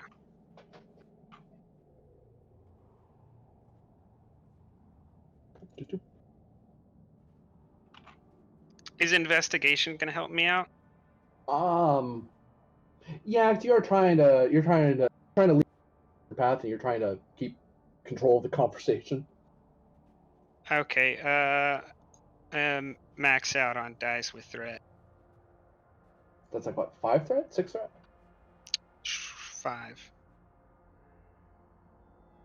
No, 6. 6 without determination, yeah. Well, because you lied the first time, I get 12. So no. Yeah. I mean, it's opposed, and I know I was gonna have to buy dice, and I felt like you'd just match me whatever I spent, so I was like, let's, balls to the wall.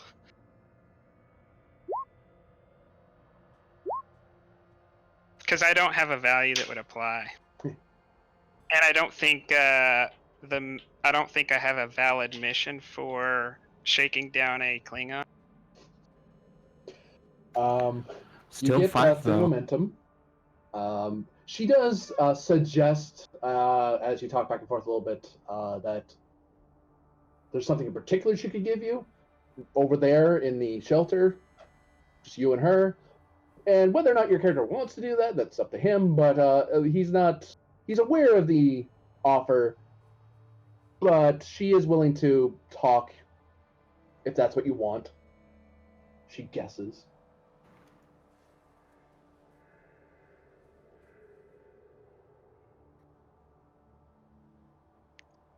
That's the most valuable thing you have?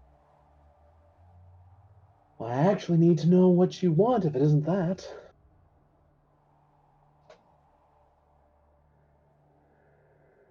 Can I get off the snow now? Since. And she kind of looks at you because you're kind of standing over her still.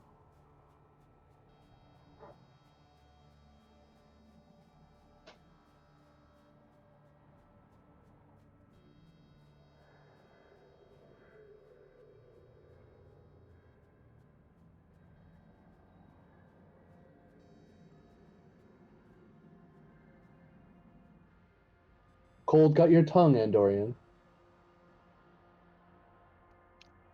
I'm deciding whether I should shoot you or not. Speaking is not going to help you.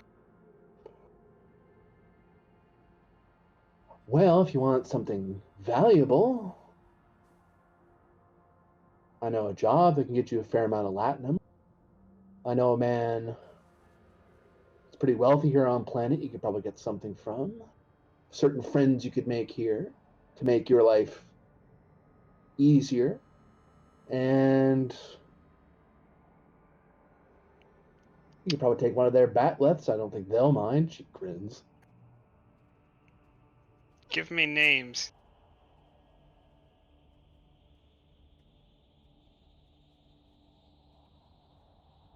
Well,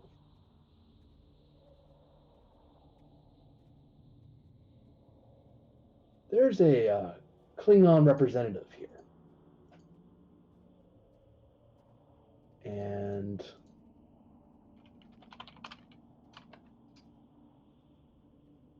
he talks on the council. We're here, but we're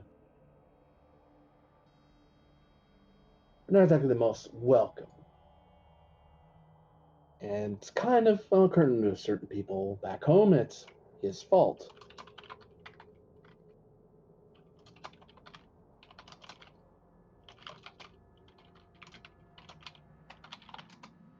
Devil Phil, House Phil. If you can make him get lost in the snow, or just kill him, honestly, I'm sure, and you make sure I could pass along the message that you are friend of the Empire.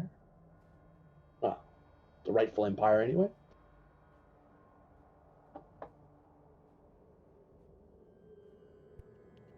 How could I confirm that the Empire actually is interested in this?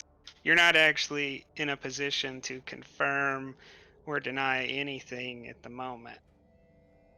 You know, or he's the sort that will. He's been a unpopular counselor or representative. Pretends he's a counselor. Half the reason we don't have our own housing. Him? You tell me. You think the Empire's happy that we're being represented? Such an incompetent man.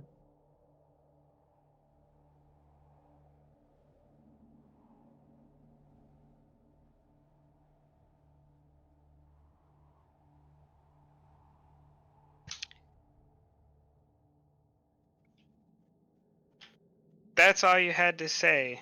We could have gotten past all of this. That's all if you had said that earlier. And I'm going to take rifle in one hand and undo the bindings on the two dudes and then undo her.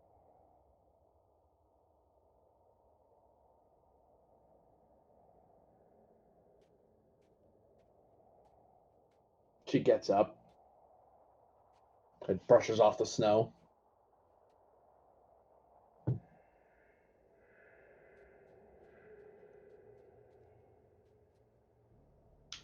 Don't spend too much time out here. You could freeze to death.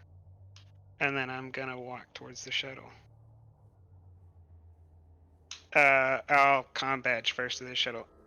Negative on that pickup shuttle. I'm gonna walk to you. Acknowledged.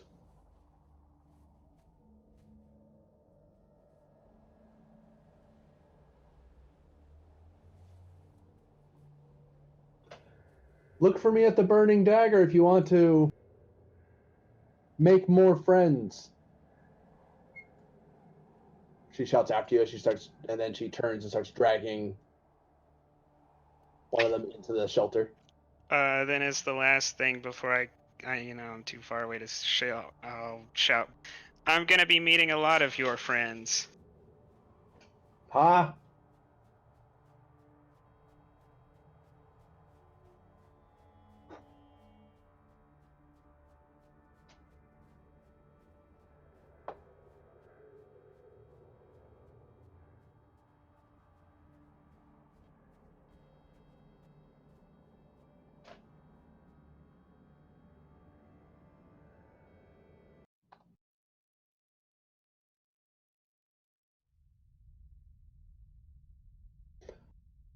And so,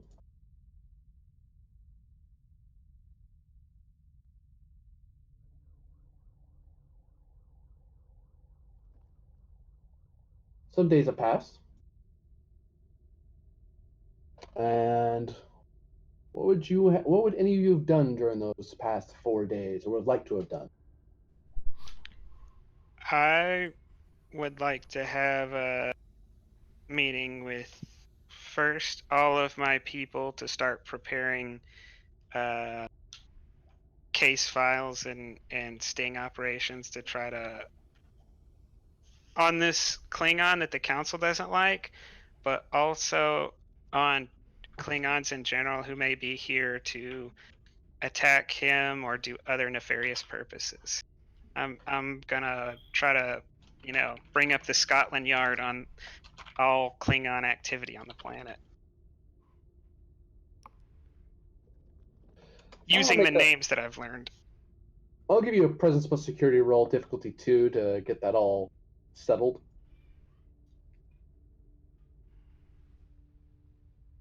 Have it as a standing advantage for the time being. Investigation. Yeah, I'll give that to you. I'll spend a momentum.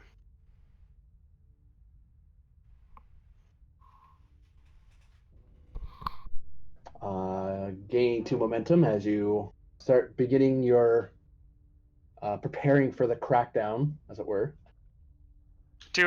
So I don't know.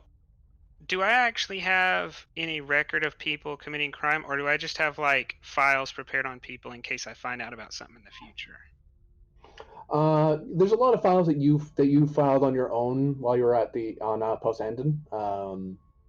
But every so often, the planet would request station assistance with something, and they'd send you relevant files. Sometimes you'd share your files with them to help them with investigations. So you don't have a running access to security in the colony, but you have a decent library and a ask if you need to access to their security database. Crime happens all the time. It's been a problem for the colony. It's a frontier colony, so stuff like this, all kinds of crazy stuff happens out here. Okay. From murder to smuggling to littering to inefficient use of life support systems. Then I will schedule a time to talk with Ray, and then I guess people can do other things in the meantime. Tamira would inform Commander Ray that quarantine procedures need to be in place where the anomaly is at, and that no unauthorized research teams need to be going down there right now until we know more information about it. Would you suggest authorizing our own research teams, or do we just want to quarantine off until the specialized force comes from Starfleet?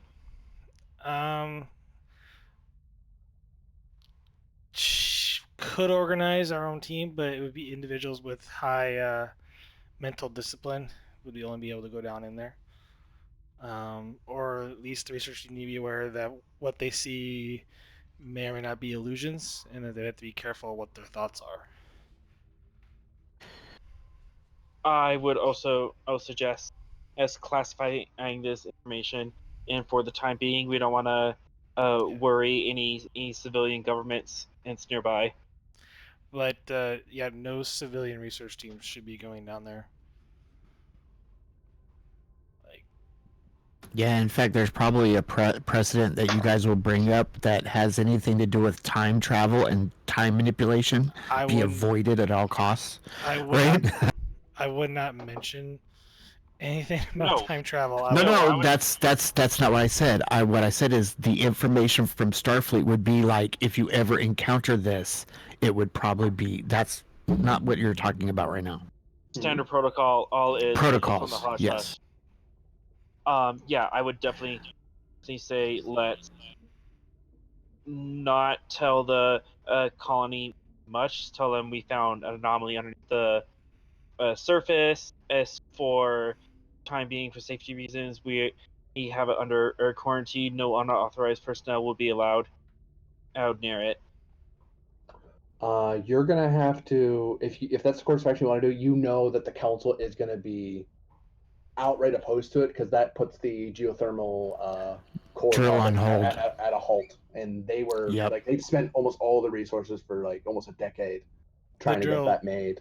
is still broken. Yeah, because well, that, but drill- I mean, the whole idea of them having to because of this now quarantine, they're going to have to build a whole new elevator somewhere else to do the geothermal project. So we're talking about switching something that's just a couple of ships with a new part in a couple of weeks, getting this going from a whole new elevator and drill location. So they're going to fight you big time. Yeah, So it's how gonna many be how many How- people sit on the council? that would be, hold on, Is it 4 or 6? check. There are, and actually, just to give you guys what my gauge is. So if you go Because here, that's faster. if we're able to coordinate and share some information, if me and Ray are able to have a conversation, we may be able to leverage at least 2 of them. So We to give you a I- quick brief, go ahead. there is the Andorian representative. There's the Vulcan representative.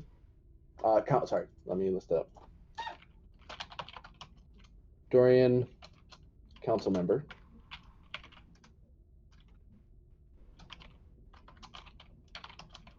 Council member.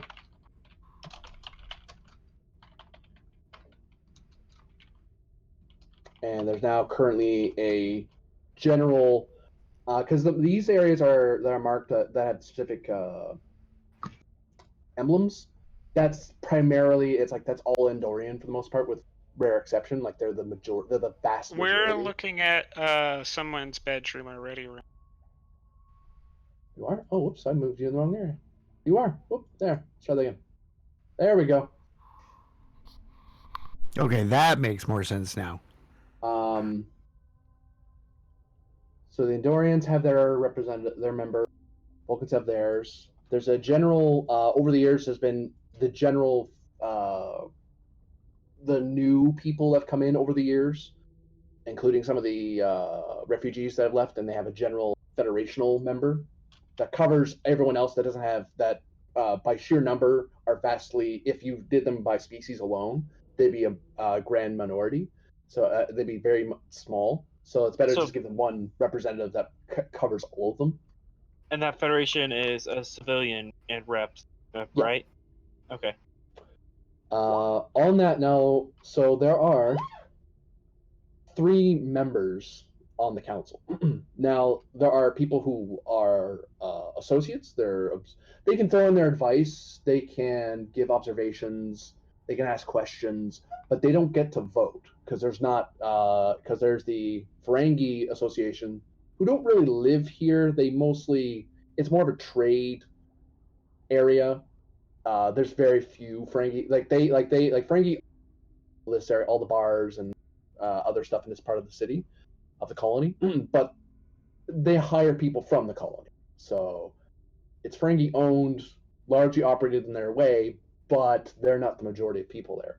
Same with the Klingon district and now the Cardassians are weird in that they have an associate, and that was only like 6 months ago. Like the war was still less than that probably, because you start getting when the Cardassians subsides near the tail end of the war.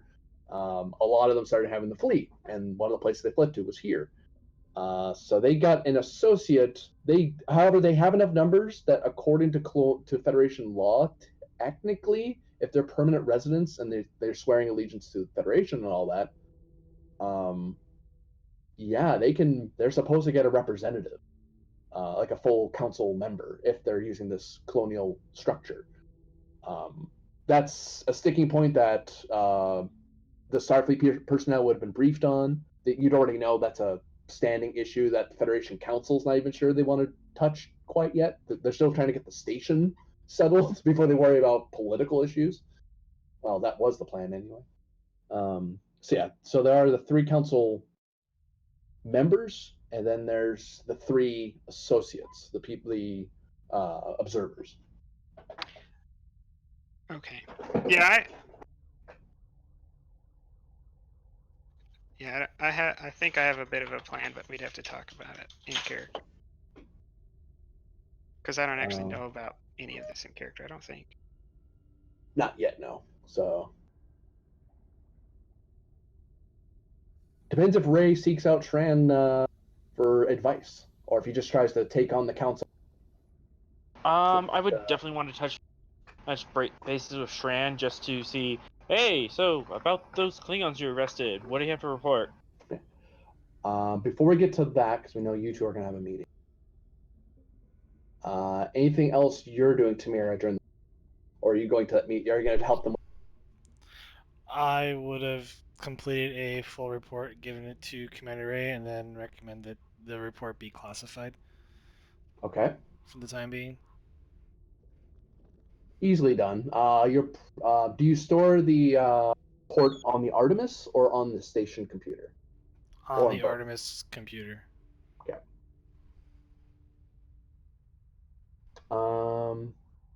Give me a control security difficulty 1. And the ship's helping you with computers plus security. Computers for a focus? Yeah, because you're programming in the proper a good that you can actually get that's most people can't get through.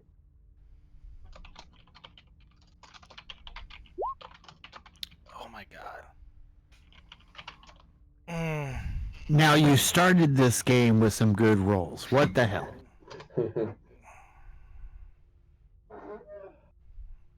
I mean, did you leave your computer? Did you spit on it? I mean, you can succeed at cost. Do it. I guess it's the only way. You can. Well, there's 2 ways you can take this cost. Depends which one you want to pay. You can either ask Shran for his codes, and he can lock it through the Endorian method, which is a pain. And most people on the station will not be able to crack something that an Imperial commander would be able to put together. Not sure you want to do that, considering your current relations. Or you could call in a favor from an old friend that you've served with before, and they can start with security, and they can give you an encryption program that will lock it down. It's just that you're letting one other person know that you're trying to hide something, other than the commander. I'll go with the Starfleet friend. Okay. And they give you a good code that they've used. One of the newest codes they started out with since the Treaty of Bajor got signed, because they wanted to change them up recently. So you have the best code that Starfleet Security is using right now. So if anyone wants to get through that, it's gonna be a high difficulty.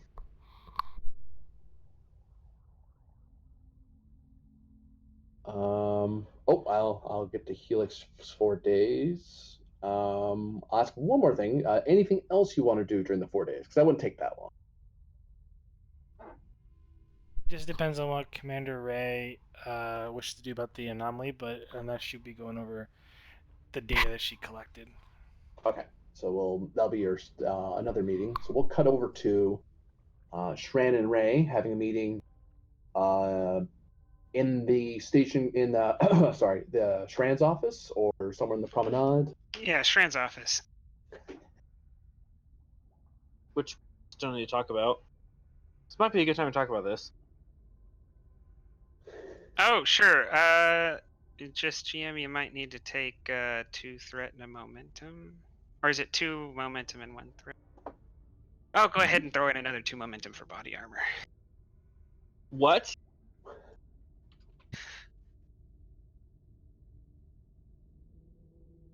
Oh, you guys have been. No, don't actually spend it. I'm not gonna kill him. Oh no! Why did I do that? Come back. Yes.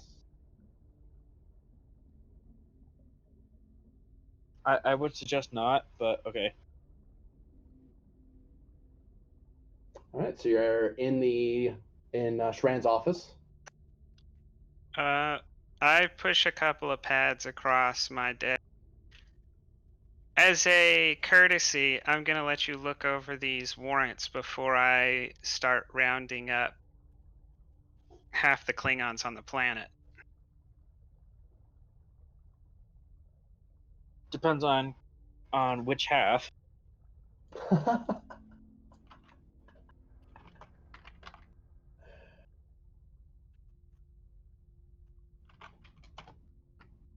It's the criminal half. Or it's the half that have committed crimes that I can prove. I can't prove crimes on the other half yet. Of course, White have the feeling that if you could find crimes on the other half, you would deport them as well. If I could find crimes, then they would have committed crimes and it would be worth deporting. You can't find crimes that don't exist.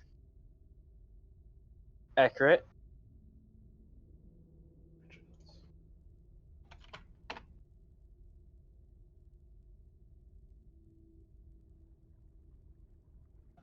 So these individuals, else from House Orvod or Orsov, had something to do with the elevator.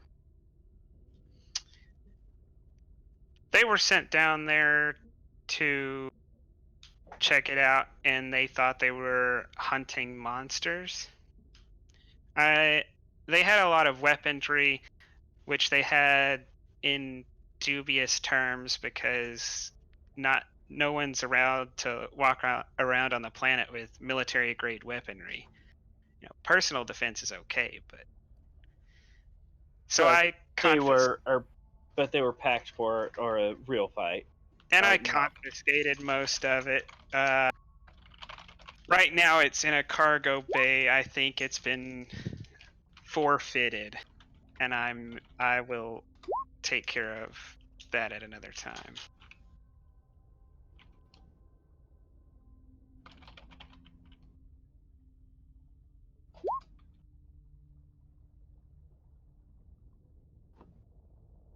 well. We have a slight situation, and with the elevator, it seems that we have found an anomaly down underneath the elevator shaft. That should That due to situation surrounding it is now classified.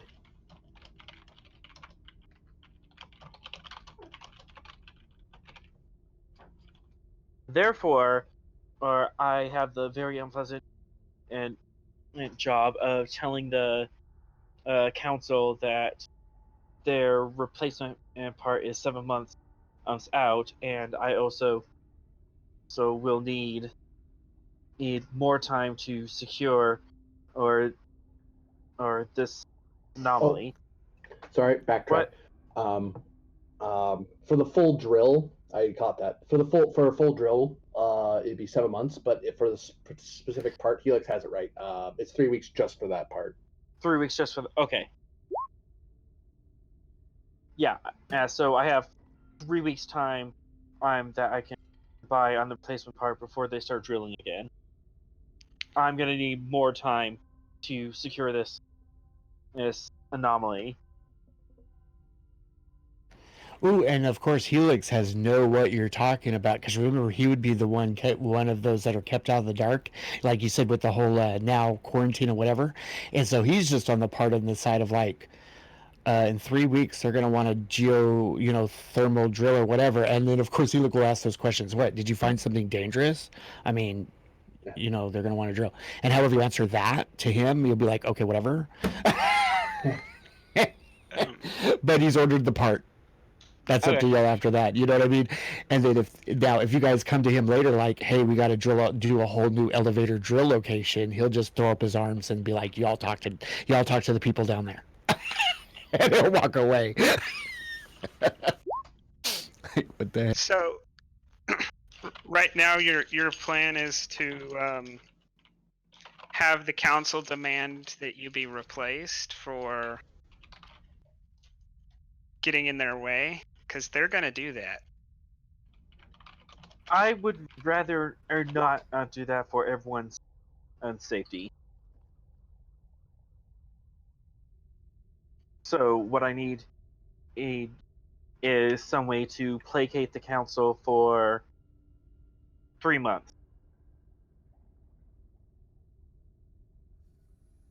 I have some contacts in the guard. We could make some inroads with the Andorians, and I'm sure all of the council members would like to see the streets swept clean of some criminals.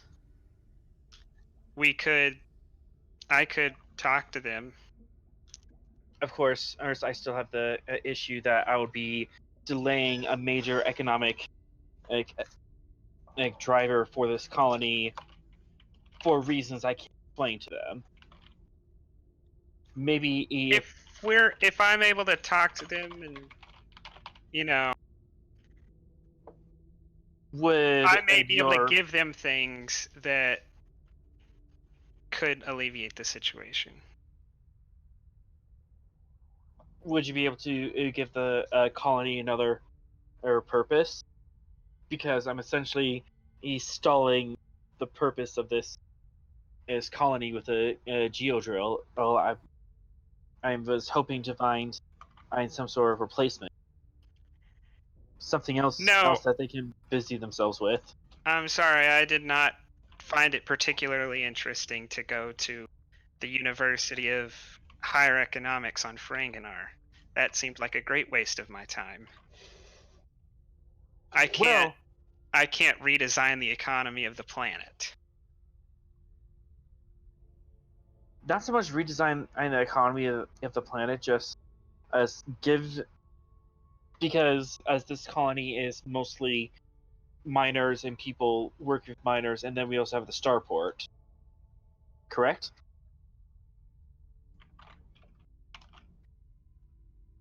There are a lot of workers, and a lot of them are miners, and some of them are scientists. So I have a scientific discovery they can't look at, and I have miners who can't mine. I'm trying to head off a situation. You're trying way too hard to solve this situation. All we need to do is say some of the right things to both the Andorian and the Federation's council members. And if need be, I might be able to help the Cardassians get a vote if we need their vote. Hold on one moment.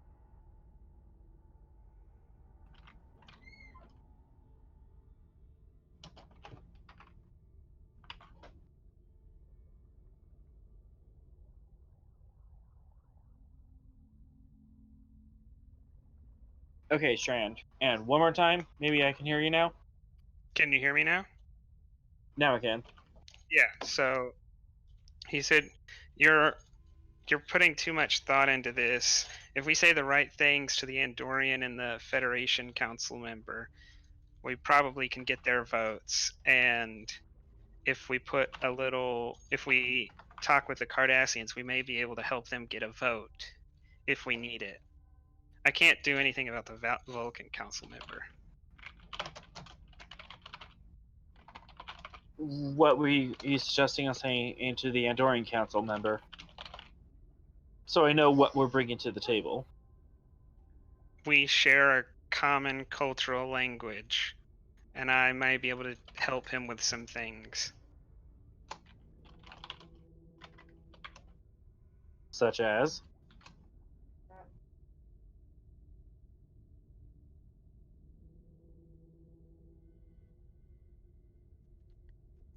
I'm not gonna tell you if you're going to start quoting Starfleet law at me. Not yet, anyways. That's why I don't have any interest in telling you. We both have the same aim problem, and we're looking towards our It's- same solution. I don't have a problem. I'm trying to help you in return for a benefit.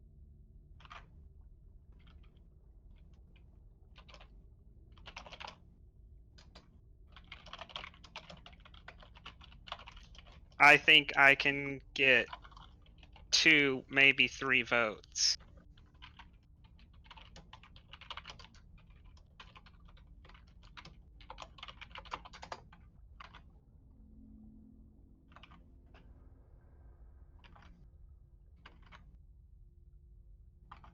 All right, I'll start from there.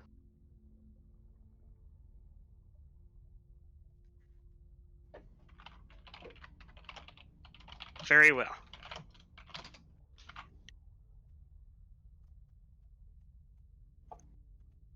I don't entirely have the price that it's going to cost for me to help you solve your problem, but one of them is this is mine permanently, and I kind of motion around the office.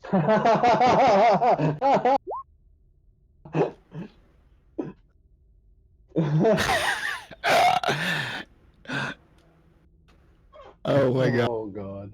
I What see exactly- Helix coming up with a whole bunch of furniture for the Switch, and then he just kind of frowns and be like, damn it. And then, no, I'm just kidding. And what exactly is your position here? My what?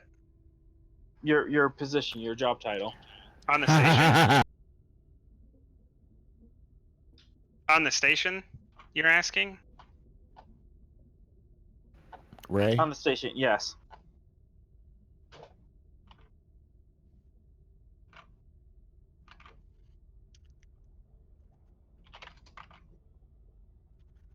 Right now, it seems to be Chief of Security.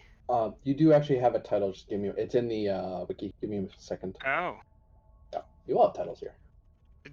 Does it include Czar, King, or... Well, you haven't unlocked that achievement quite yet, so How about you General? you haven't found the gate yet. Grand Admiral? The Commander Right Thar, Honorable, the Lord Mayor of the station? Commander Thar Shran, Andorian liaison officer for the Andorian Imperial Guard and Station Security Commander. I'm in charge of station security and the entire Andorian contingent on the station. Therefore, your office should be closer to the armory and the Andorian barracks. I'm going to be Touche. needed. I'm going to be needed up here. Area ops. You have a week to move out, and I leave.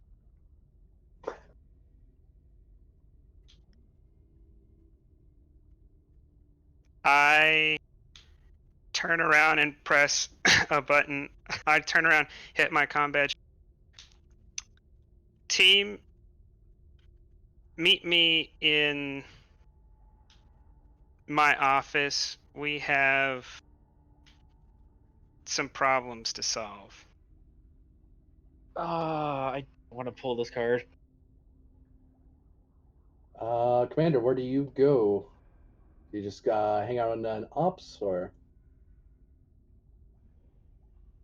No, because I have I debriefed with Tamara yet? I'm probably debriefed at this point.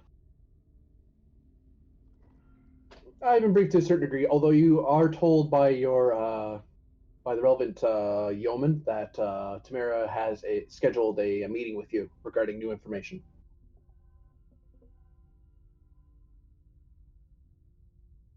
No, I'm just gonna go to the promenade and see if I run into Helix. Oh, well, that works for me. Copy, because I was about to cut to him. Go figure. Wait, I like Ray's side of it, maybe not yours, because yours sounds scary. That's the correct response to what I'm doing. See. We're gonna pull you over. Get over. Actually, I feel violated.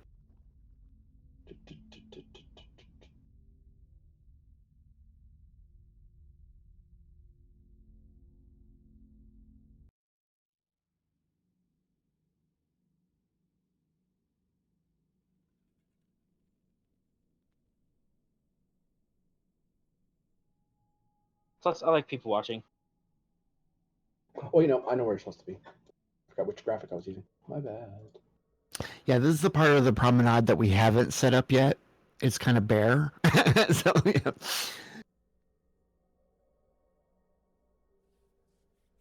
That's a different scene. Boop. Oh, it works better if I put it in the object layer. Because you can't see yourself or each other. You can kind of see. Anyway. So, yes. Exciting times. Helix, where would the commander find you if you were on the promenade somewhere?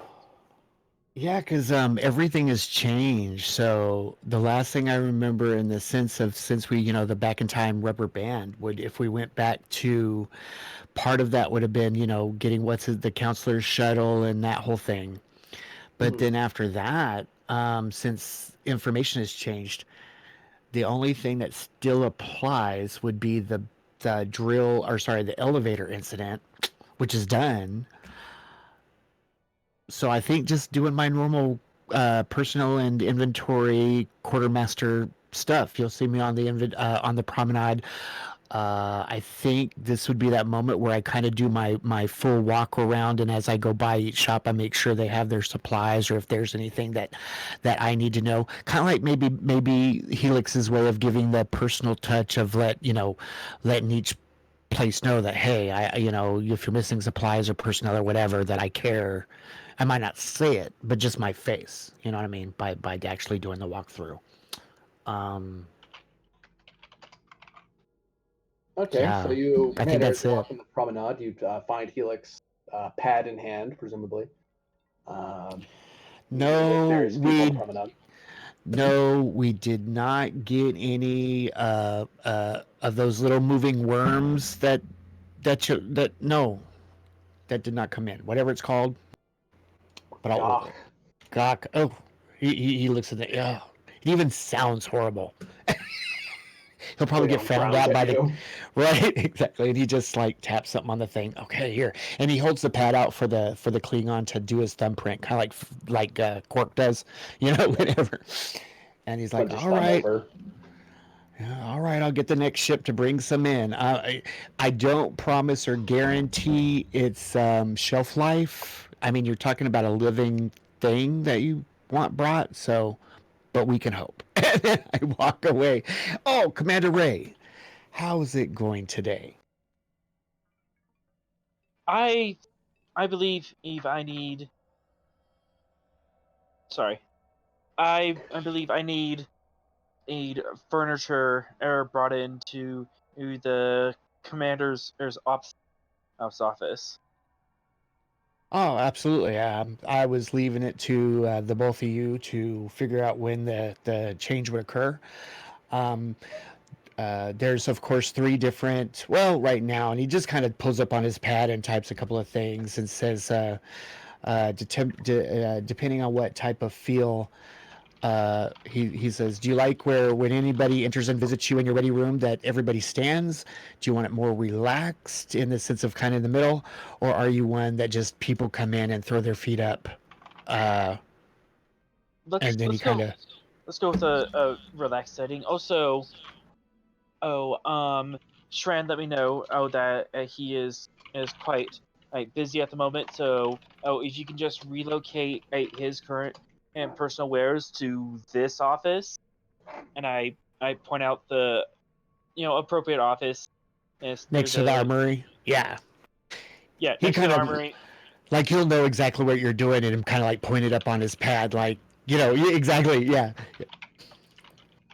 He's like, yeah, understandable. He says, I kind of already had an idea where Shran's office would be in this situation, so I was ready for It's that. near the armory, but it's also next to the promenade, so he can keep station security next to all the civilians. It's a good office. It's out in the open, so he can liaison on with any Andorian in personnel. Plus, us, it's a quick uh, turbolift ride to ops in case of emergencies. So, this Yeah, just works out logistically better for everyone.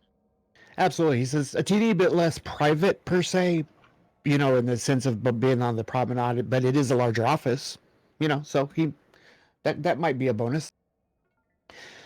And you kind of know in the sense of it, it's like one of those offices, kind of like Odo, where when you walk in, it's probably bigger than Odo's office because you'd have this spot where people might need to stand to talk about this, but you also have these people who are getting ready to be thrown in the jail, or so it's just a little bit bigger because of reason, not because of personal what do you call it, need for space, And right? I'll actually loop in here with some end and backstory. The security office, it would have a front office like that for general security issues. So Hmm. like the Odo's front office area. What's different compared to say DS9 is that they have behind there, as it were, it's a armory slash barracks because this is where the Andorian guard usually deployed from and where all their gear is stored. And there's like a commander's office there. Technically speaking, that's where his office is. Like that's where he would have been first assigned here. And then when he was the ranking guy, he chose wherever he wanted because he's the ranking officer. So he's like, I'm taking station op chairs because I'm the station commander. I don't want to have to walk all the way up from the security that aren't the barracks to talk to here. But he Because yeah, does have a that, larger private office that's behind the barracks. And he just has like a Yomed and up front dealing with uh, the everyday stuff. yeah. Well, it's like asking a security call from a. Hey, I'd like to report a crime. Are you serious? I'm an Imperial Guardsman. Please tell me Yep. this is more serious than you just being pickpocketed. I mean, we'll get him because he broke the law, but kind of overkill. Yeah, so it's probably like you walk into the main room, like you said, with that assistant, but then there's that door that's right there that leads to the office, but then another path in the back that leads to the barracks and all the other stuff in the back. Yeah. So that, yeah, I get you. So the office is Okay. still right there next to the ready, what do you call it? The entry room, the foyer. Yeah. Yeah. Because you want Hey, to let people on the station, if they want to report things to them, go, hey, there's a problem, and it's like, oh, thanks for letting us know.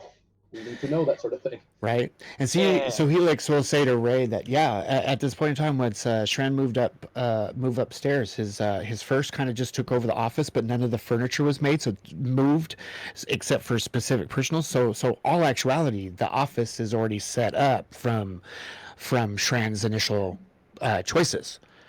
So it's just a matter of letting the first office, Shran's first, know that that they're now, don't have a free office anymore, or unless Shran assigns them another one, and in that sense, he can take over other, with other than personals. So absolutely, that should be easy. Okay. And What's the time frame? yeah. As soon as possible. We still have 3 weeks before the replacement parts get Now, here.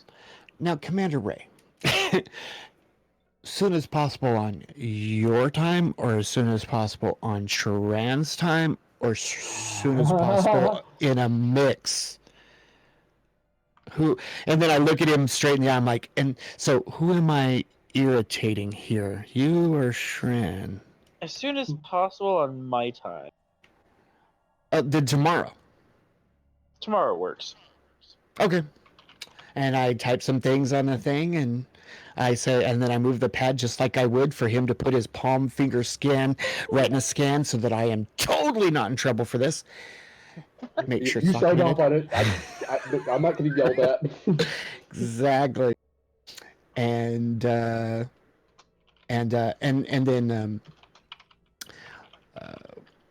I will see if I can get one of Shran's favorite liqueurs. You know, kind of like your Beta Z wine. Thank you for that case a couple of days ago. It was appreciated. It got us what we needed. But now I got to find some Andorian goodness. So, and then he says, and then he starts to walk away as if like kind of forgetting. And then he stops. Says, "Oh, I apologize, Commander. Anything else, Commander?" The liquor or to welcome him into his new office is a great touch. Yes. Absolutely. All right, and so he says, "You have a good day, sir, and hope everything goes well for you."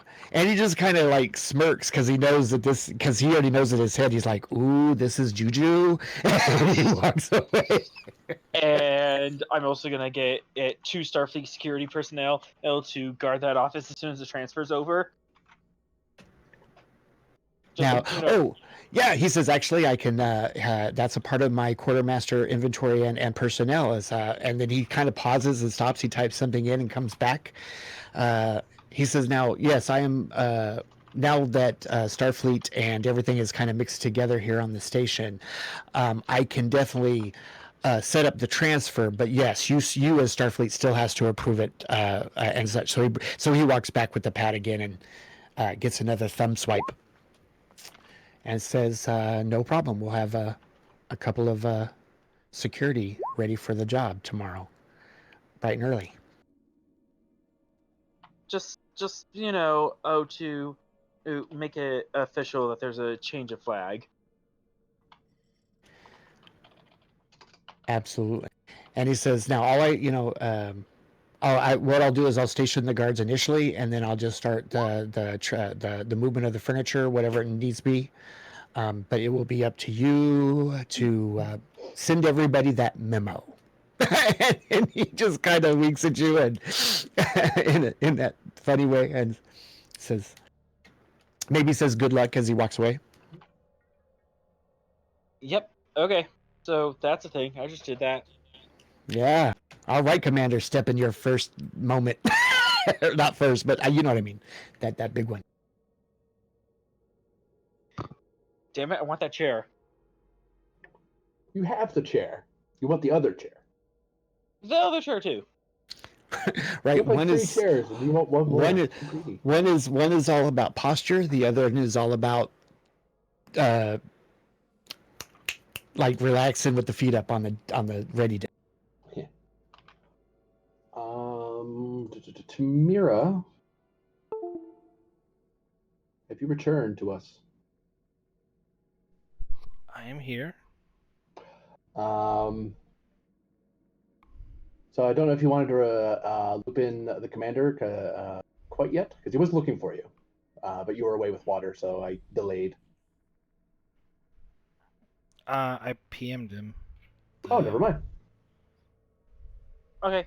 Yep. I've been in a crisis situation. Okay. And I'm going to move over here.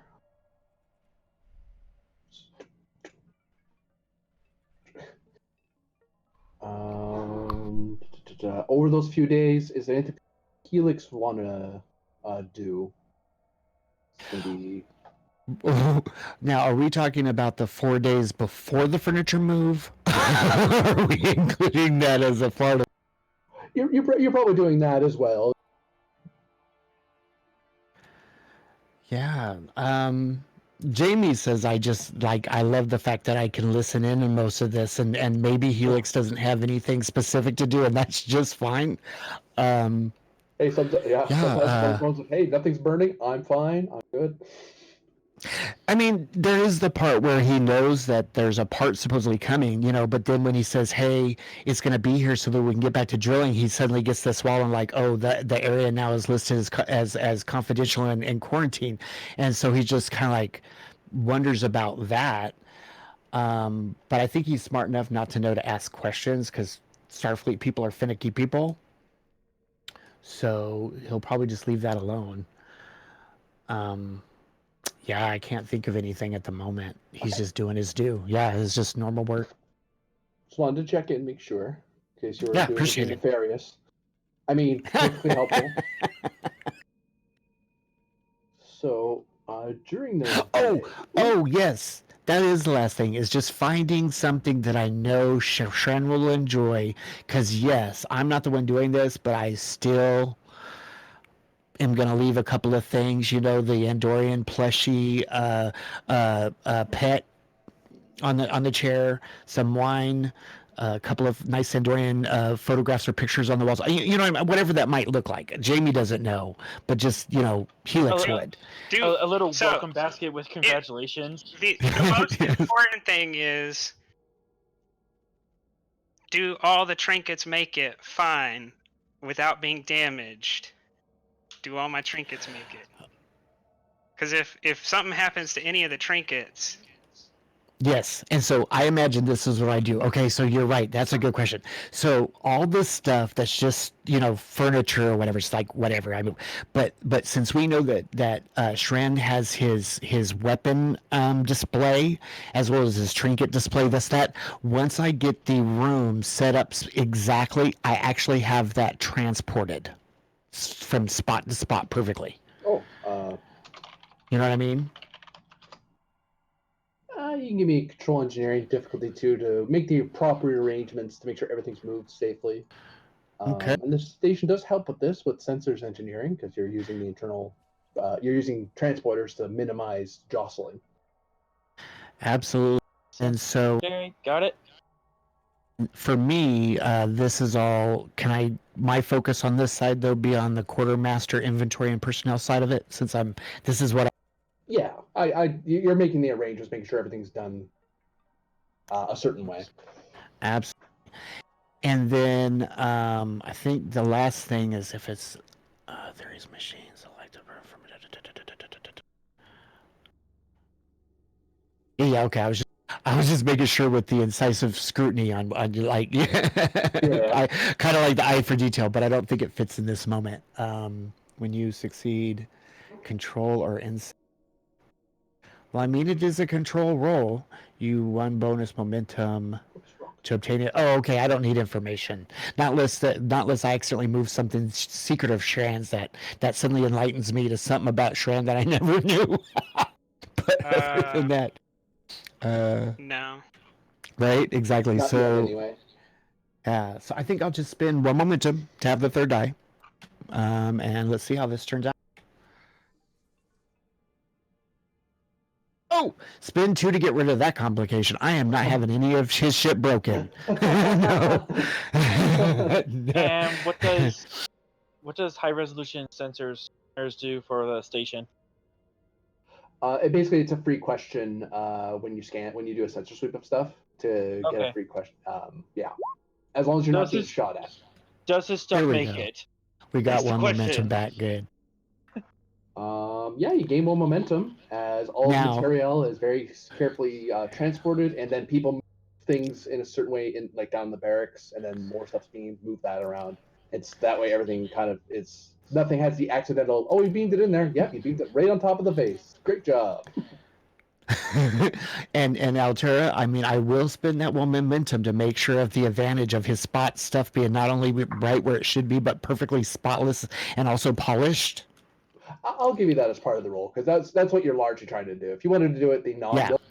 hey, bunch of Absolutely. crew, carry that stuff down. I don't care where you put it. Just let him deal with it. It's like, no, I'm beaming it and we're having it placed because we don't want to take this guy off. Yeah. And then lastly, if there's anything, and then a part of that would be, like we were talking about earlier, anything from storage that's Andorian that I think Shran would like added to the room that he might not have known about in storage. You know what I mean? Where you just kind of like, there's stuff, but then you're like, oh, I didn't know this was here. I'll put that in there, you know, whether it be a portrait or a painting or maybe more weapons to go with his weapon display. Yeah, I'll do the whole, you know, not that I'm trying to make it easier on Ray by any way, but no, this is all between. I know that whole idea that I'm still the one doing the moving of the stuff, so I'll at least try to make it look peaceful. Whoever has the outpost, give me computers plus command, as the certain parts of the ship are being used to, the station are being used to make this go along a little smooth. Okay.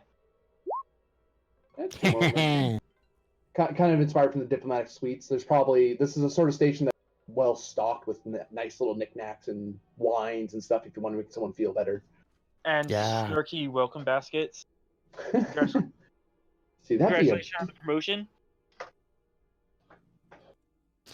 Well, I can't do that. But now the other thing, the one thing I cannot mull over though is the whole 2 guards by the door up on ops. There's no way to make that look better. So yeah. It's not about making it There's look no better. way. It's making it look like, okay, this is mine This is now. not yours, right?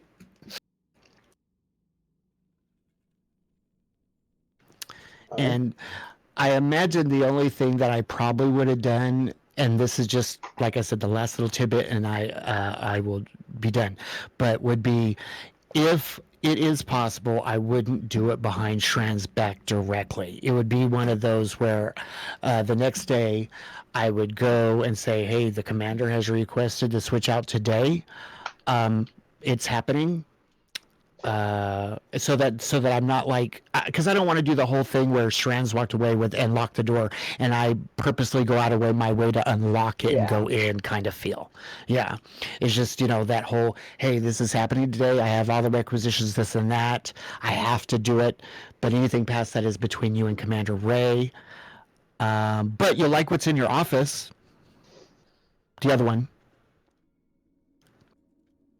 so at least he's not left out. Yeah. Shran, do you do anything with that particular when you hear it from Helix? No. After I had the meeting with my people in the office, I left the station. So I don't.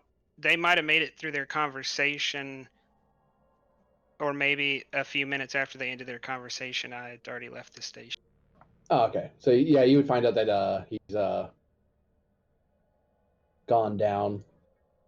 But he's been informed. You know that operations lets you know that he's like, yeah, he's not on station right now, but we'll make sure he gets it. He's down in the colony right. Okay. Okay, yeah. Then yeah. Well, and then there's the part where also I imagine well, now Ray, you tell me otherwise. I'm assuming the next day that Ray has already told Shran that I'm not walking into a bee's nest. But you never know. You know what I mean? So I mean, I did tell him, and we're switching out the offices, so. Absolutely. So we're gonna cut to the colony.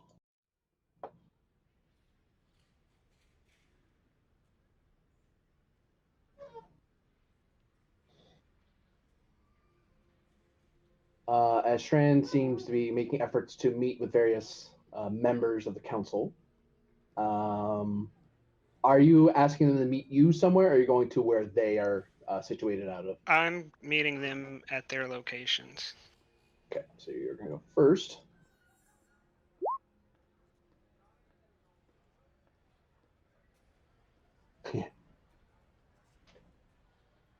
But you don't have a brother. No, I'm kidding. Yeah. Don't pull this shit out on me. No, somebody saved them. It's fine. I'm not disappointed or anything. It's like a certain Vulcan should have been lost in time and space or anything. Not bitter. You're bitter. Okay, bro. There's gonna be plenty of opportunities. Okay.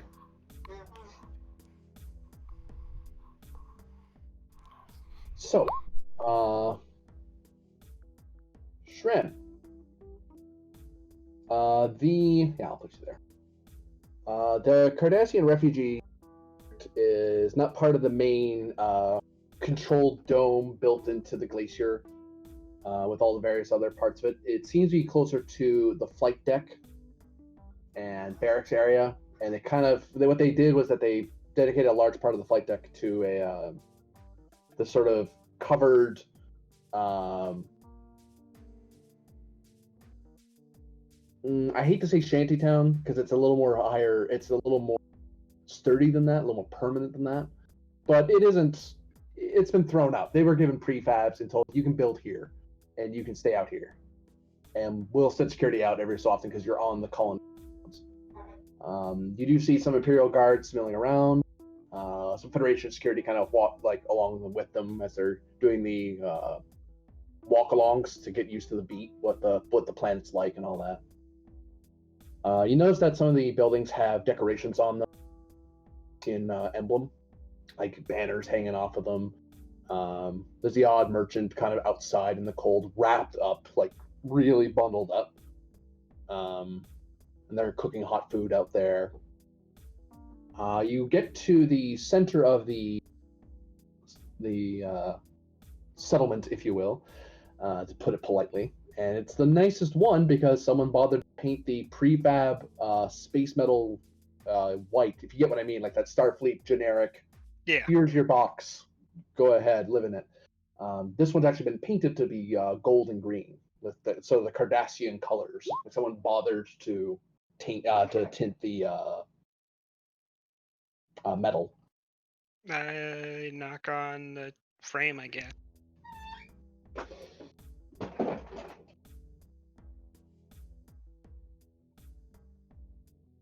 Whoa. Yes, come in. Good morning, counselor. I was wondering if you had time to speak with.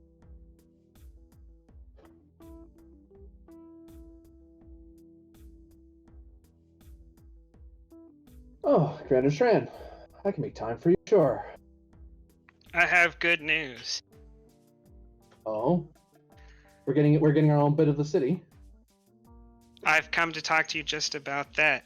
I think I have gained enough political capital to help you get a vote on the council. You've said this before. Last time got me the observer seat, which I do thank you for, but an actual lead council member? Can't see the Federation being okay with that.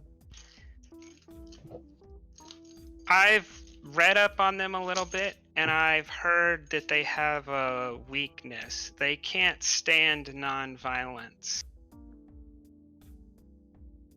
If you can organize a nonviolent march towards the center of the domed city, demanding your rights, I think they will relent.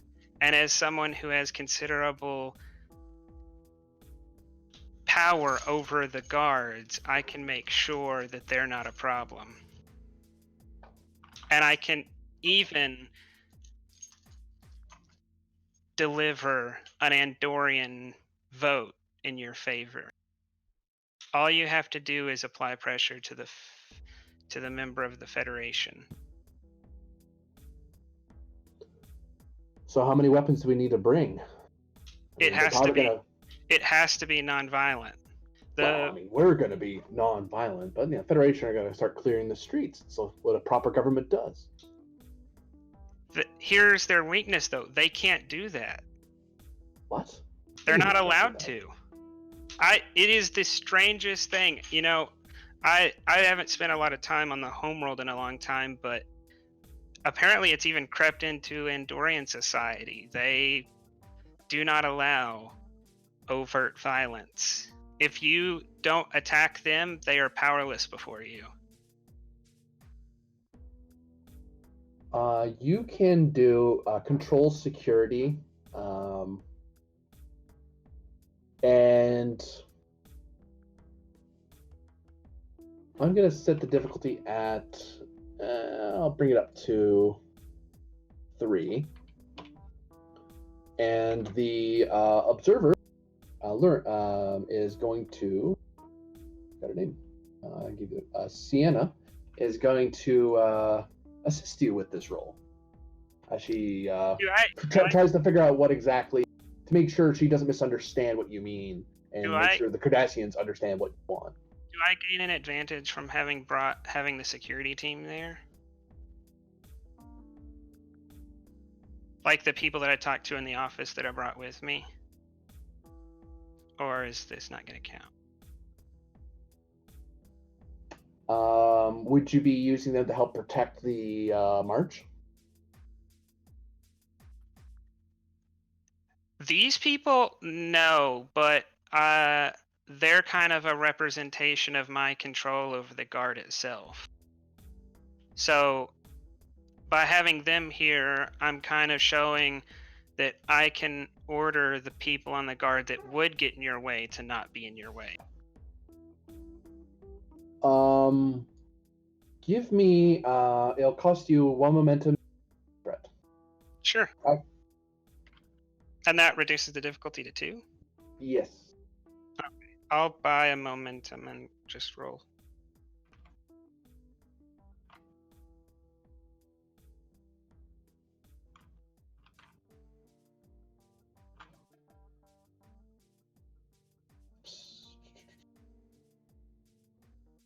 There you are.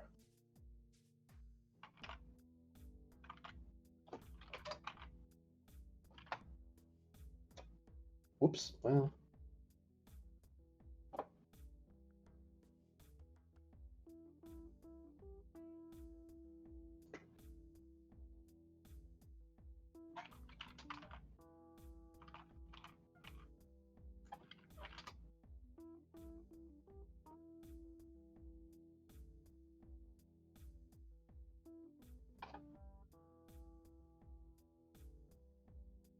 And because she's helping you with something, you can reroll your. I can reroll mine? Yep. Sure.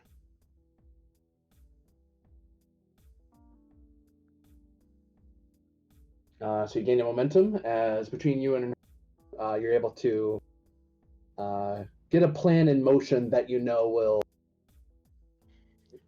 put enough pressure without getting a bunch of people just arrested for disturbing the peace. I and them communicate. I'll tell you when it's time for you to start heading out there. And I do need a favor from you in return. Oh. It seems the Federation intends to devastate the economy of the planet, and I cannot allow that to happen to one of Andoria's colonies. I need you, once you're on the council, to insist that the geothermal project go ahead at all possible speed, and to demand the Federation not delay. You want me to do what? If they get through with their plan, you won't have any jobs anymore.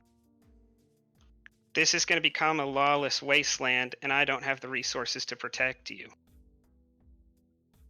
Why would they want to cancel that sort of project? Federation are idealists, but they're not stupid. There is something very valuable down there, and they don't intend on sharing it.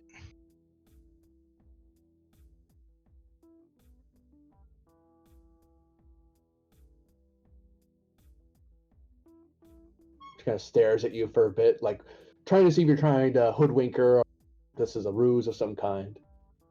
I promise to tell you what it is once you have your seat. It is more valuable than any mineral you've ever heard of.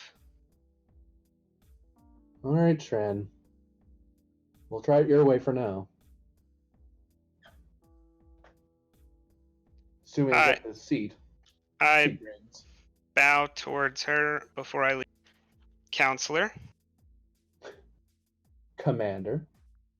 And I leave.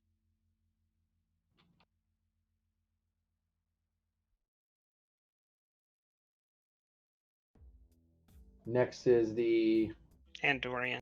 Andorian. Oh, I know exactly who that is. I know where he is.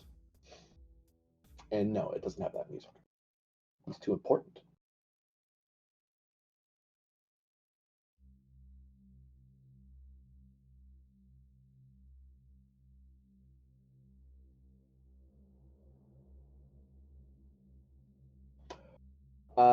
when you're eventually led into, in stark contrast, the council leaders of the and the council member of the Andorians.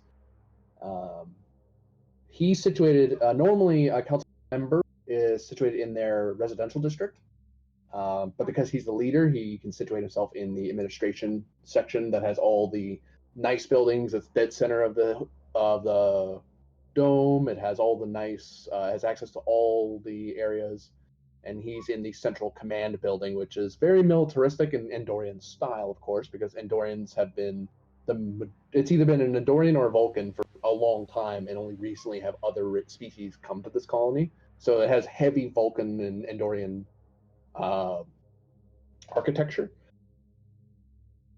Um, you can even see like some like TOS era, shall we say, buildings here or there that have been built from like and just kept because it was a good building to keep. There's no reason to refit it. A full case of betazoid wine. When you get into his office, he has a view of the entire colony, a sort of spire that peers down into across the entire dome. He kind of looks up at you. You can see there's like a brace of guards, 4 of them, dotted across the room. He has a bunch of various conquests and trophies. Like there's stuff that he's done in his military career, and there is some of that, but the majority of it seems to be lots of luxuries. You know, fancy wines, fancy artwork. He's currently drinking from a crate with. He's currently a crate from a. He has like a bottle of Betazoid wine at his desk as he's working. I walk in very formally and salute and say, Council Leader, I have some grave news that you need to hear. You can approach, Commander. What is it? What'd you screw up this time? Sorry, you're not the one that screws up anymore. It's the fleet up there. Oh, it's not half bad, but still. They've done far worse than screw up. They're intending to sabotage the colony. I'm not laughing, Shran. They intend to shut down the geothermal vents. He throws his pad across the room and it smashes something. We cannot allow that to happen.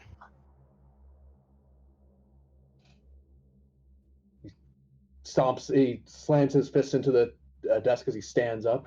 It's an outrage. I have a solution, sir. You alone cannot override the member of the Federation and the Vulcan who would easily side with the thieves. But I have negotiated, and I think I can get the Cardassian member on the council to support you. All we have to do is put pressure on the Federation council member. You don't have to do anything. Just let the Cardassians on the council. They will pressure the Federation and side with you. With that kind of split vote, they're not going to be able to shut down the vent. And to help prevent disorder, I can use the guard to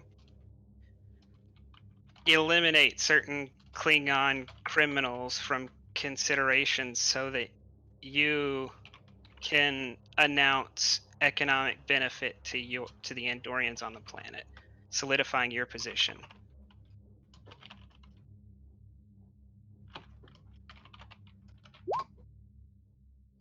Presence, command, or security. Difficulty 3, complication 2 to kind of sell him on this. He seems to be a little. His inebriation is not helping him think terribly clearly, and he's kind of upset. He's almost not listening to you because determination on Andoria first. I'll give that to you. Yeah.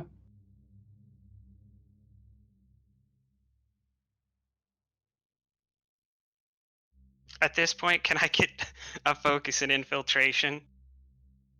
Yeah, considering what you're doing. Oh, that was a joke, but I will take that. You can't take it back now. I the Discord message. I'll spend 2 momentum on a extra dice. Mm. Mm. I'm going to increase the complication one more.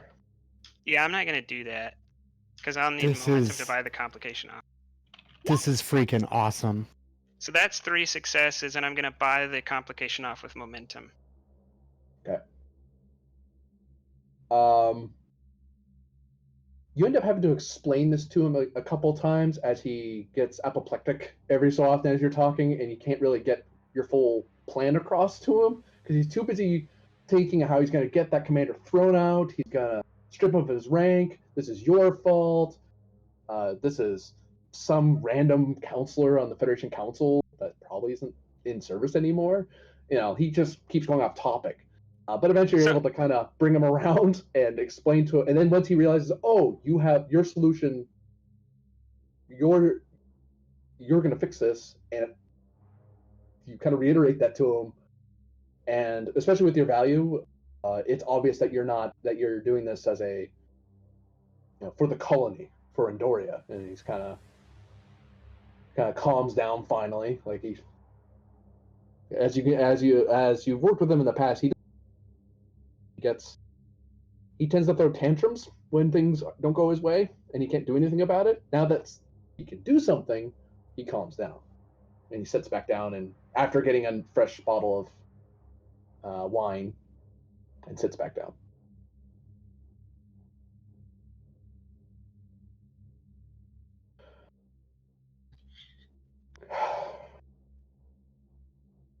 You have my permission, Commander. thank you, counselor. And I hope when it comes time for my generalship, you'll remember how helpful I've been. He grins. Thank you, sir. And I leave. He kind of spins his chair and takes a look at his view as you feeling nice and comfortable.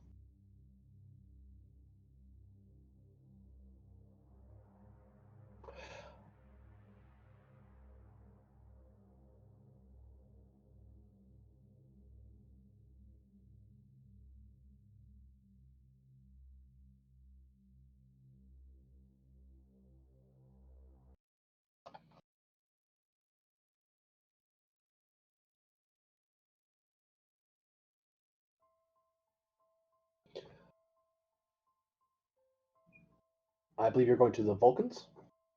Yes. The Vulcan district is almost very much in the style of the late pre-federational, early Federation era. So, which a lot of Vulcan architecture, they like when something works, they just keep doing it. It's illogical to do something different if you don't have to. Maybe newer metals, but once it's built and it works, leave it alone. Lots of angles, points into the sky. It kind of stands out from all the other Endor and some of the federational looking stuff. But they're also on the top layer. They get to see the sky, like the Endorians, because they were the other species that came to Andon's Landing. They didn't come in the first wave, following waves. But as you're walking around, you do notice the curious eye of the occasional Vulcan who seems to take interest in your passage through the district. And you know from previous experiences here that the Vulcans have had a vested interest. If Andoria has a massive vested interest in the colony, the Vulcans have had their own reasons for being here, and Vulcans tended to solve Vulcan problems. They usually didn't ask you for help, didn't ask the colony for help. Something came up in their area, they fixed it somehow. If anything, the Vulcan district is actually the safest part of the whole.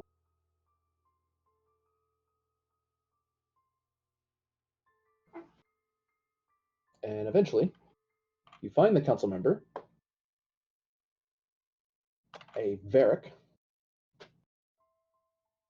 kneeling in meditation in one of the various temples that dot the district.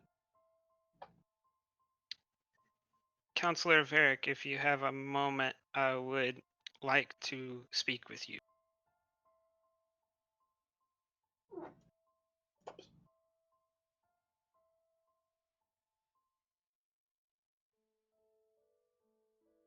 He opens his eyes and kind of looks up from his meditation. He stands. He's dressed in the long counselor robes. Commander, I have come to speak with you because I believe you have the wisdom to see the problem I present with to you and its solution. It seems that the Cardassian contingent on the station is growing restless, and they will push for their right to be heard and their right for a vote. I'm asking you to allow them to have their vote and their voice in an effort to prevent any violence or bloodshed that would have to be spent by Andorians and Cardassians to keep them suppressed. It is thoroughly undemocratic, and I would hope that you could help me. he goes quiet for a long time, and then he starts asking you very pointed questions about how you came to the conclusion. Would investigation help me here? Increased difficulty because you're half the reason disgruntlement is happening. They were just going to leave it alone, but someone poked the bear. Not going to say who it is, you just know who you are.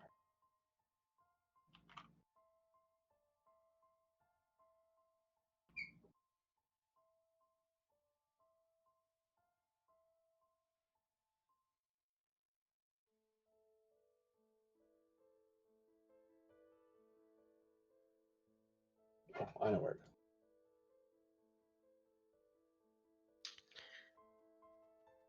Would you allow me to burn Never Question the Engineer and spend it on Hit Hard, Hit Fast? I would say no. Are you killing our friendship? No, I'm recognizing the new state of affairs. And I was trying to spin it on Hit Hard, Hit Fast because I'm trying to swing the situation before a reaction can be had. Yeah. Okay, on that basis, I can Okay. take it.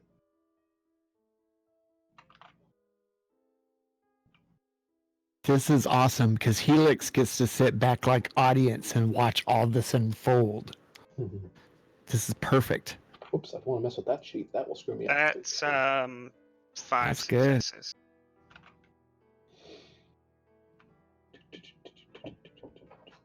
One moment. Hello. How are you? Yes. Thank you. Could be better. Yes. I'm gonna have a shower now. Very good experience. So, Only one of those.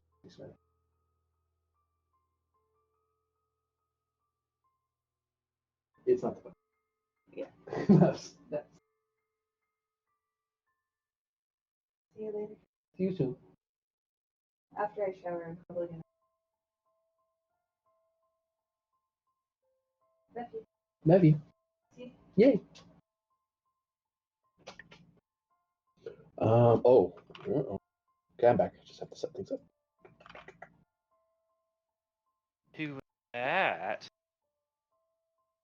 Do.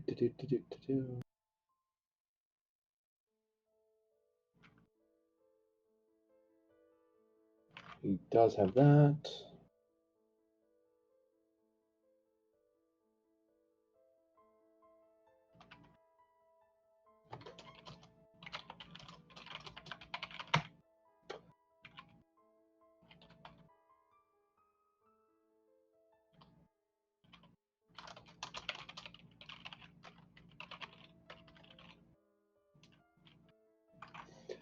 He's going to be spending toward the value, I will have the truth.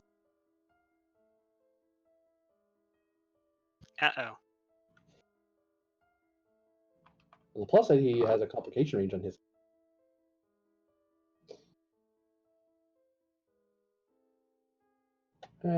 Till by a tie.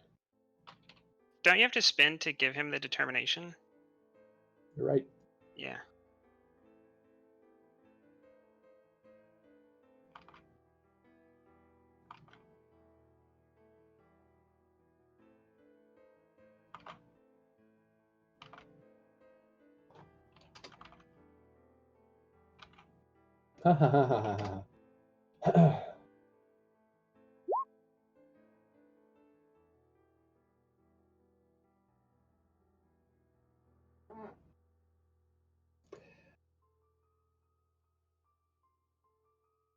So, he talks to you, he asks questions. He never asks you directly about anything. He talks around the issue a lot. He'll ask something that seems innocuous. And then I move on to a more important topic, and he gets back and forth, back and forth. He doesn't get heated. He's very calm. Occasionally, he kind of has to stop, and he just holds up his hand to get you to stop talking to him as he kind of catches his breath, and then continues talking to you.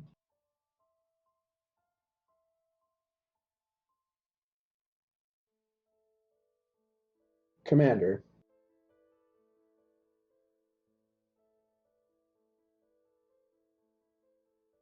he walks up to you and just stands right in front of you.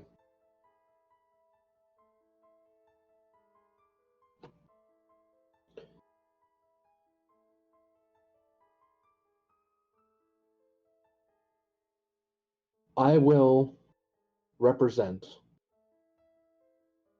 the will and logic of the Vulcans here. Whatever it is that you and your counselor are planning,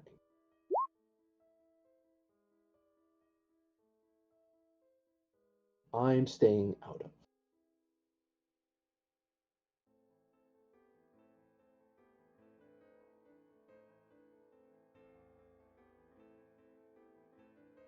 But I get the feeling you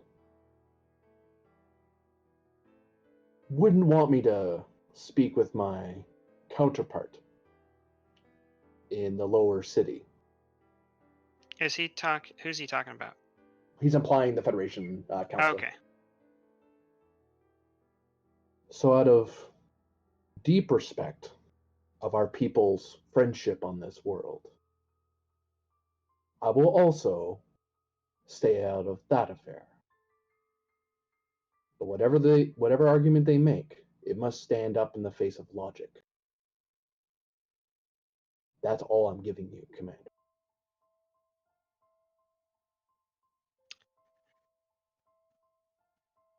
Very well.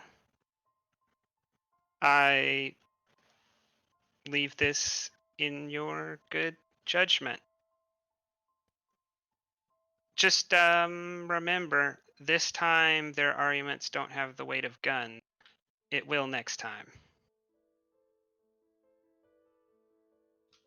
And I leave. As you're about to leave the temple, he raises his voice. Commander, Yes?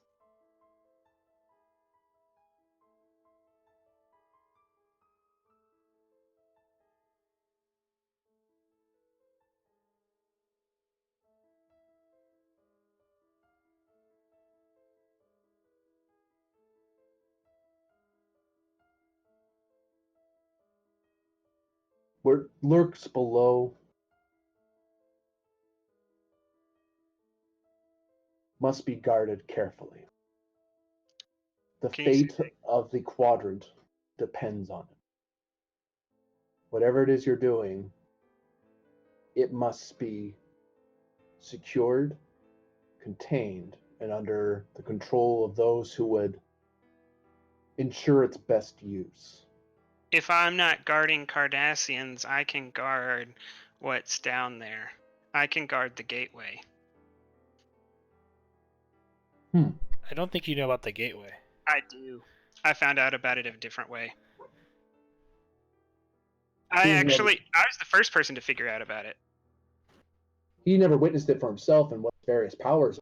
I Oh, never, yeah, I don't know where it is, or actually, I know it's down there and I know what it is, but I've never seen it. And I don't know that you've been there. That's true. That's when the Vulcan raises an eyebrow. Oh.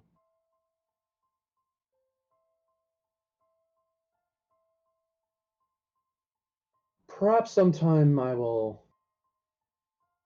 after the next meeting, come what may. I shall request your security services in escorting and me inspecting the lower mine. I will be more than happy to protect any citizen living on the station.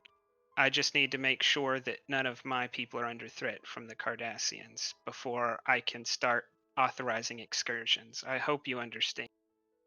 Of course. I am patient. Goodbye, Commander. Thank you. Insight security opposed. Investigation? Yes, I'll give it to you.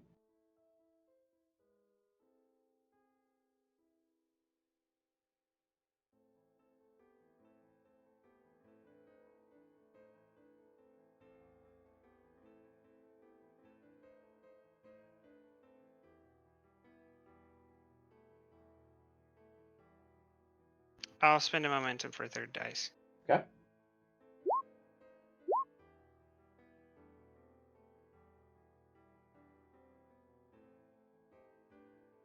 As you step out of the temple, you just barely notice what amounts to about 6, maybe 12 people who all were observing the doorway, and they just step out of view.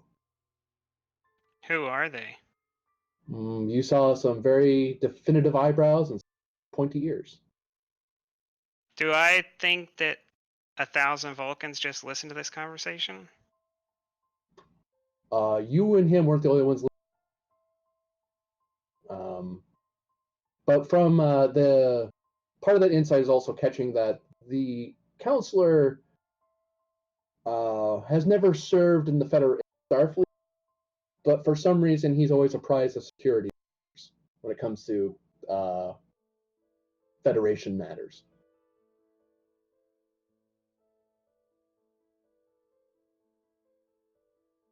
If anything, those were his men. Okay.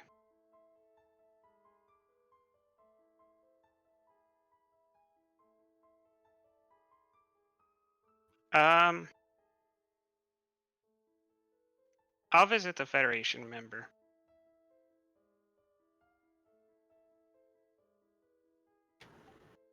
And we're going to cut up to the station as you head down that way.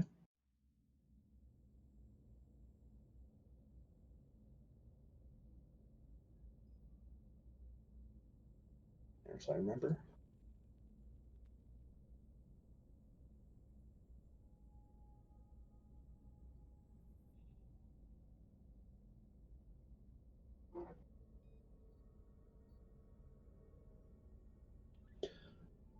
Tamira, yes. I'm going to ask you for a fitness plus command roll difficulty. What'd you say the difficulty was? 2. Survival? I'll give it to you, yeah.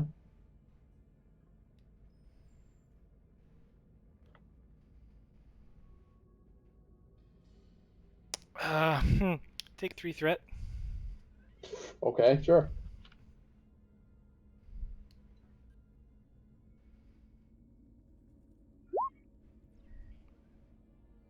Hey, get a momentum.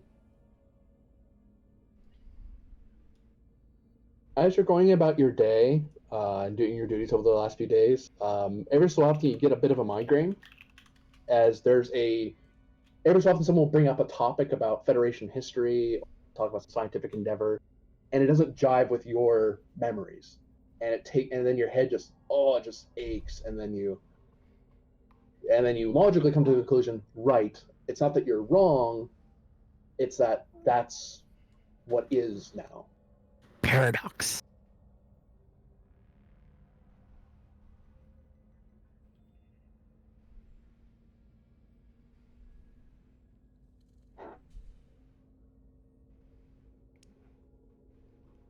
Wait. Okay. Sorry. Can you repeat? Getting a headache, migraine, and then it's sense that that's not right. It's wrong, or supposed to be wrong.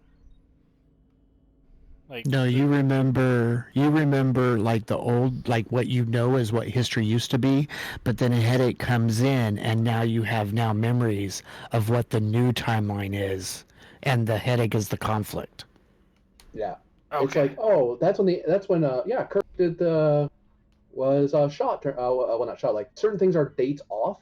Events happened as most people do, but they'll say like the Treaty of Bajor was like 2 weeks ago, not a week ago. This scientific achievement happened by this doctor, not that doctor.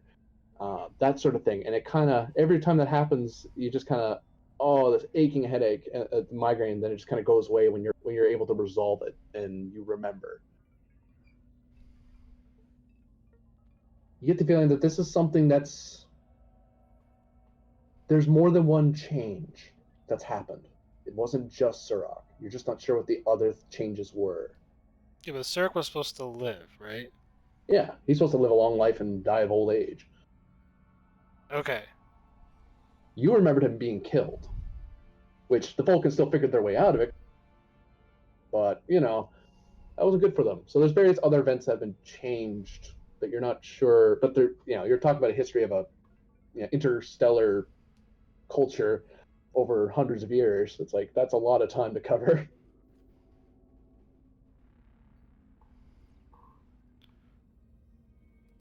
And like you mentioned before, right? Everything that that Tamira would have remembered from the real is canon, but the new changes now are not.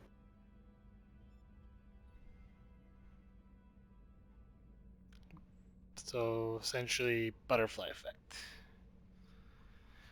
More or less. I hate temporal mechanics.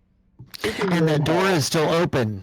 Yes, and that door is still open downstairs. Yes, down there, It's supposed right to be there. I quarantined. point. No one's supposed I'm to be just down saying. there. I know. Helix is not pointing. Jamie's pointing at the planet. It's right Well, yeah, I mean, the thing is, though, I would be leading research teams down there during a lot of the times. But I there. Yeah. did want to go because I was just thinking about it. Probably talk to the Vulcans to get secure 7 days research. Assuming they remember him. But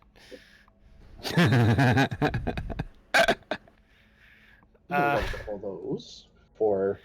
so the question though is, I remember Lorbra, the doctor. Does he still exist? Because there was some.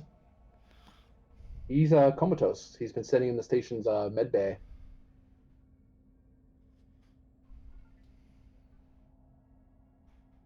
Has medical said anything that would warrant my attention? You be informed as the senior, the first officer, presumably, of the Artemis and the station, presumably, that he's medical tells you that they're not sure. Everything's fine. Like his heart's pumping, he's breathing, his body's doing its thing, but he's just not waking up. And they tried stimulants, they tried neural shocks to the neural cortex. Nothing. He's just out. Okay, so we are talking coma compared to just unconscious. Yeah. Okay. And for now they're observing him for a bit. They're trying some other method, but honestly, if he doesn't wake up by the end of the month, they're probably going to request he be sent to a Starfleet medical base and be examined because they just straight up don't have the resources here as far as they can tell. They might get lucky, but they don't have high hopes. Because they tried all the things that are supposed to work. He should be jumping around and running around the room for the amount of stuff they put in him, and he's just out. High hopes. Okay.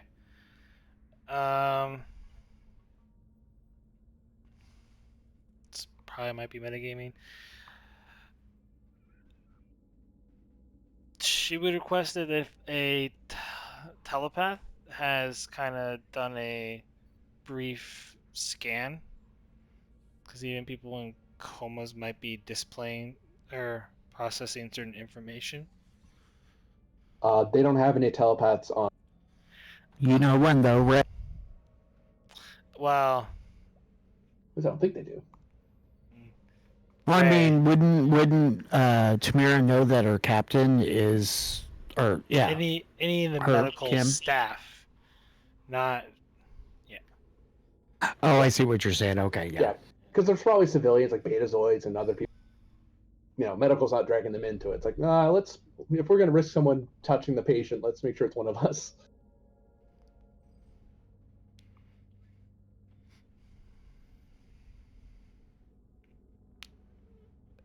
She asked if the commander has been notified. He's coming down to speak with the doctor about his. And real quick, did this happen when I went through the portal that he went comatose at the same time? According to logs, he was on the bridge and then he started getting like a bad headache and was having a hard time concentrating. So he actually relieved himself of command and went to med bay and he lay down and then he just went to sleep and then he couldn't revive him. All they could do was just keep an eye on him. The Artemis crew did what they could, but he's the best doctor aboard, and they're not really sure why that happened. Well, she'll wait until Commander. She'll check up on him while in the med bay, but she'll wait for Commander Ray to see him before she inquires something. Commander? I would be down in sick bay frequently to check in on any progress and possibly sit down next to him and just tell him stories. I grew up with him. He's my brother. And the medical personnel will give you this a similar brief to what Tamira learned, and yeah, they're already putting into motion Starfleet Medical if he doesn't revive on his own at the end of the month. Just because there's no sense just him sitting here when someone might have an answer back in one of the major hospitals. If possible, they'll try to get a hospital ship to just to increase chances of revival. But as far as the station's done everything they can, they have no real other avenues that are safe. I understand.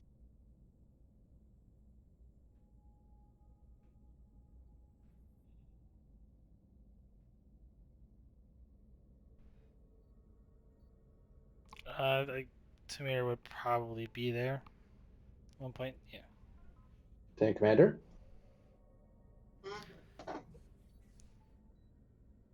Is the doctor doing well?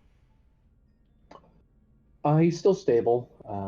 No changes right now. We're trying a new Ferengi treatment that has been tested by Federation Science by Starfleet Medical. He shrugs. It doesn't. It's the sort of thing you use on. It works great for Ferengi. It doesn't work too great for anyone else. It would be illogical to use such a treatment on him. Sometimes, Commander, medicine demands of us to try the unknown thing. Don't worry, we're not doing anything dangerous, but I would hope so.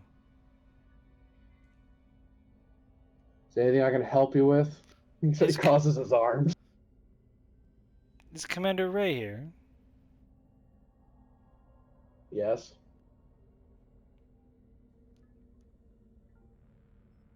Can I see him, please?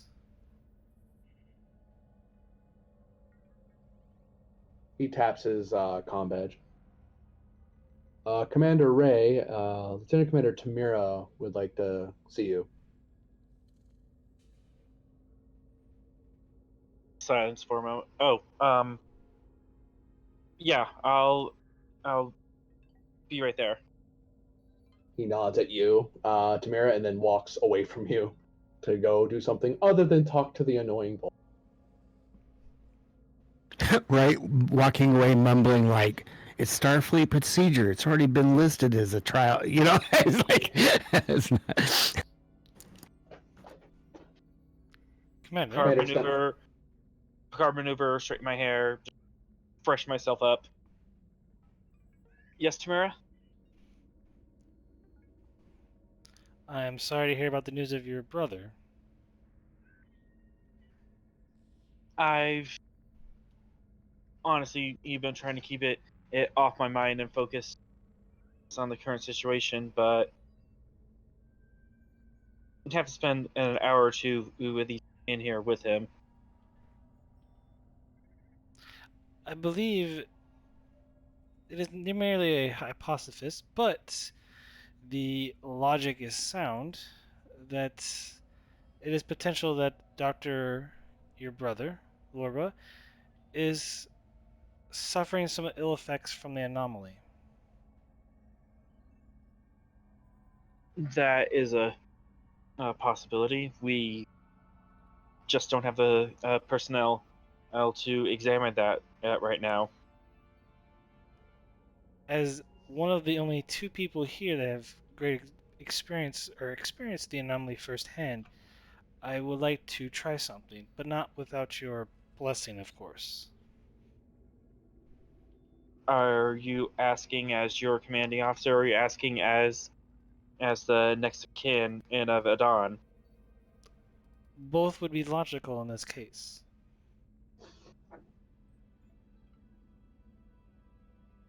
What's the procedure you're proposing? I attempt a mind meld with the doctor. Okay, a mind meld? I believe his Katra is lost. Are you kidding me? And then the doctor storms across the room. No, not in my med bay. This isn't happening. I'm not having a mind meld happen in my bay. She's not even medically qualified to be doing that sort of. I have attempted before and many times, Doctor. Oh, I'm I sure assure you you, have. I am The quite last I versed. checked, this is my med bay. Commander, you can't be okay with this. What are the risks associated with this, Commander? The risks mostly fall upon me. I assure you, your brother would be quite well. Or it could exacerbate the existing problem because we don't know what's causing this. Or we could have the commander go out as Finger. well. And have you made any progress, Doctor? The patient's stable and alive. The shut up fingers up again. He stares at you. Tamir just looks kind of like this blank, cold face towards the commander, like, you gonna let me try it or not? And then I could see the medical officers, do no harm, do no harm, do no harm. Yeah. If your theory is wrong, would there be any risk in proceeding with this operation? Wait, what operation? Out of character, real quick. Procedure, he means. Procedure, yeah. If your theory is wrong and Hikatra is fine, what are the risks of attempting this? And that is not the issue.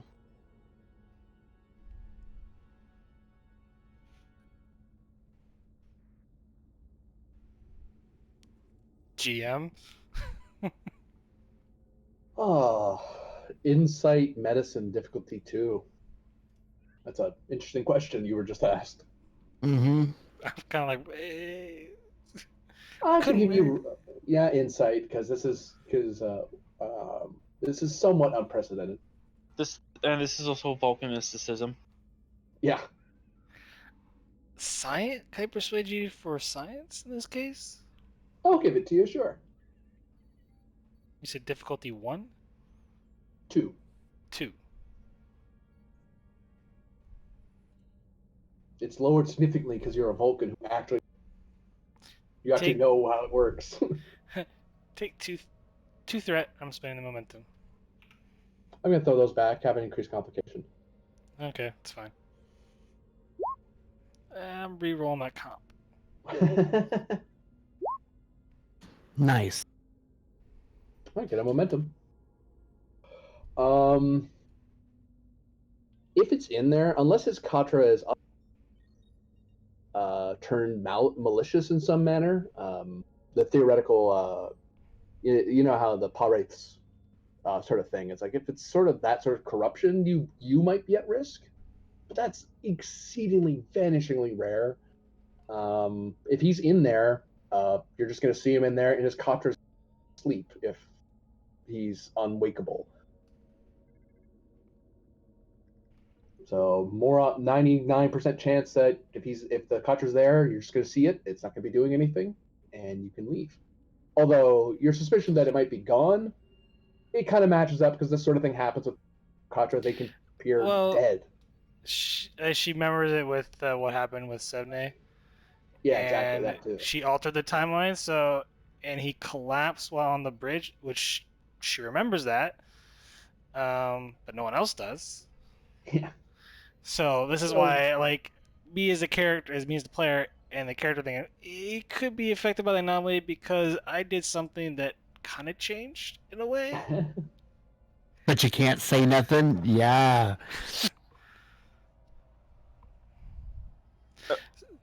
So, Commander, to answer your question, the risk to your brother is rather low.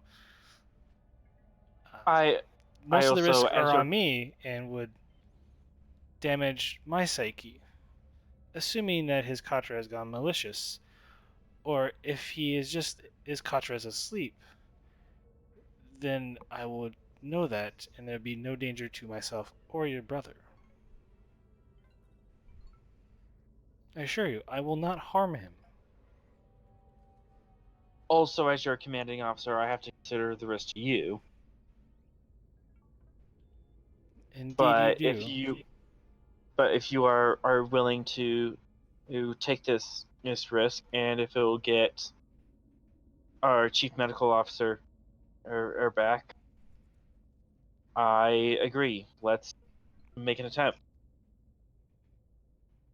Medical dude throws up his hands. I can't be a part of this, and walks out. No.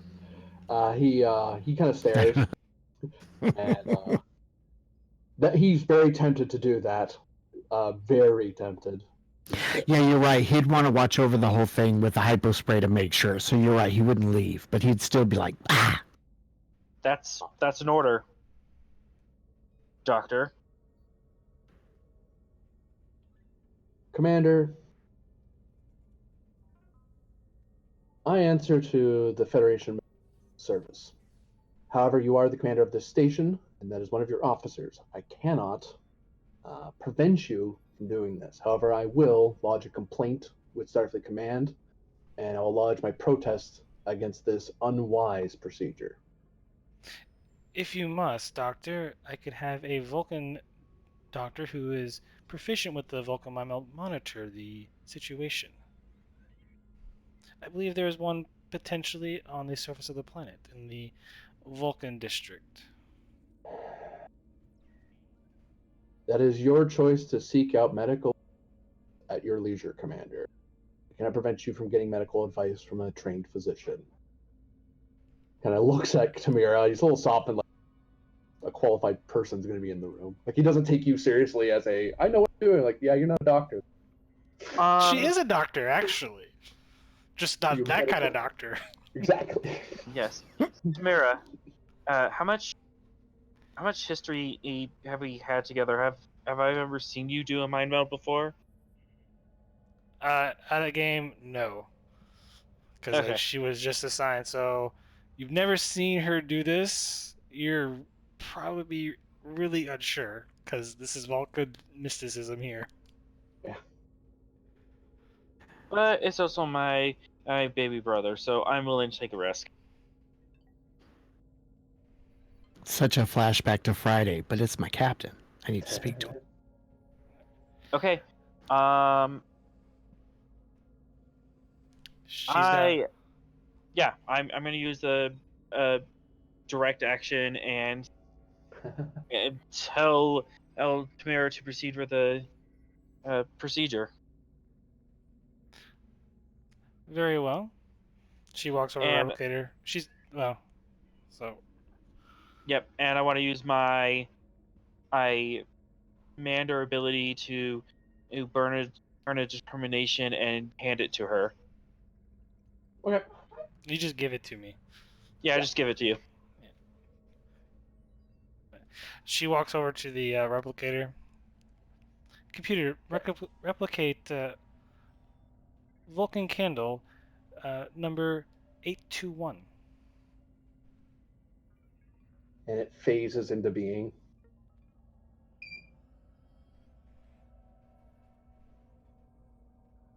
Assuming there's gonna be like a little match with it.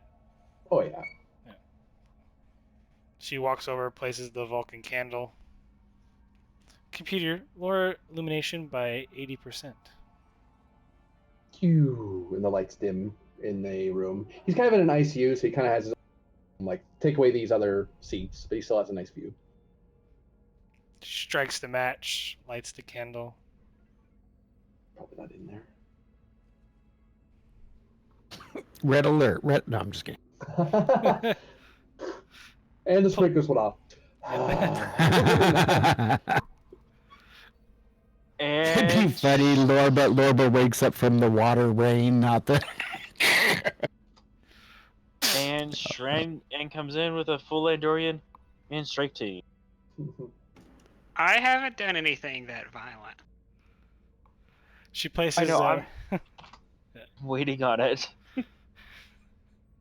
She places her hand on Lorba's face. My mind to your mind. My thoughts to your thoughts. We are one. We are becoming one. Alright, I'm assuming there's a roll at this point. Yeah. Give me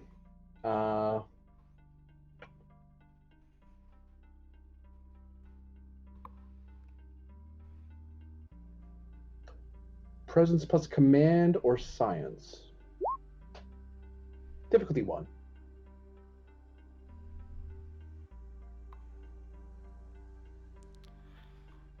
I'm definitely gonna have to add a focus sometime. For stuff like this. Yeah, take a threat. I'm gonna use a presence science. I'm gonna spend that. Increase your complication by 1. Alright.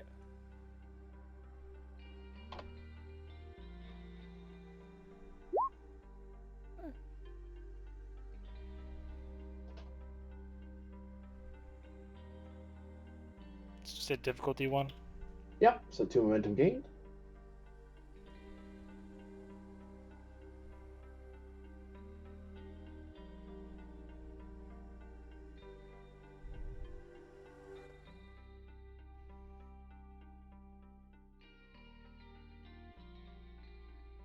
You suddenly see an image of Lorba standing in front of the gate, just staring into it as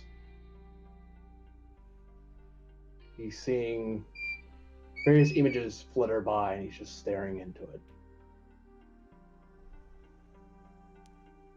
Doctor.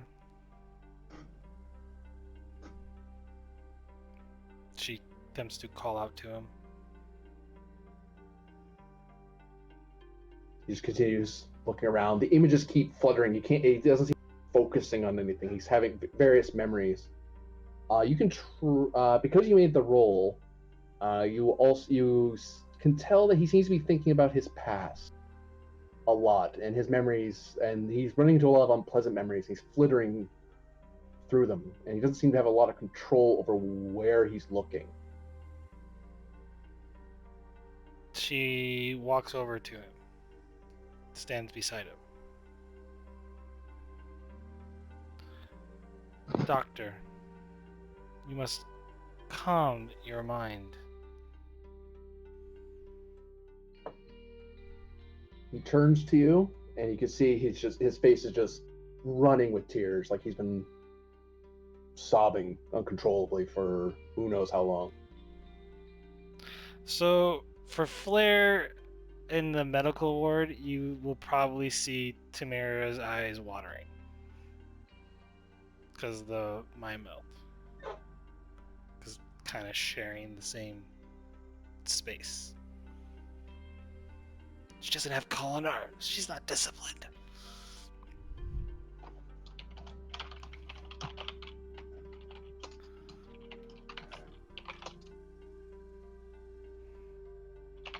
Oh, can I read stuff? Oh, I can stop it. They can live. They don't have to die. They, Doctor, plural. I am sorry, Doctor. Cannot change that. Your actions could have devastating consequences that you may never truly know or understand. But I can do it. And he starts stepping toward the gate. I figured. And Okay, I that is the end of the added a episode. freebie. Yep. I see you nipping me in the bud right there, because I was gonna go, yep. Whole hog.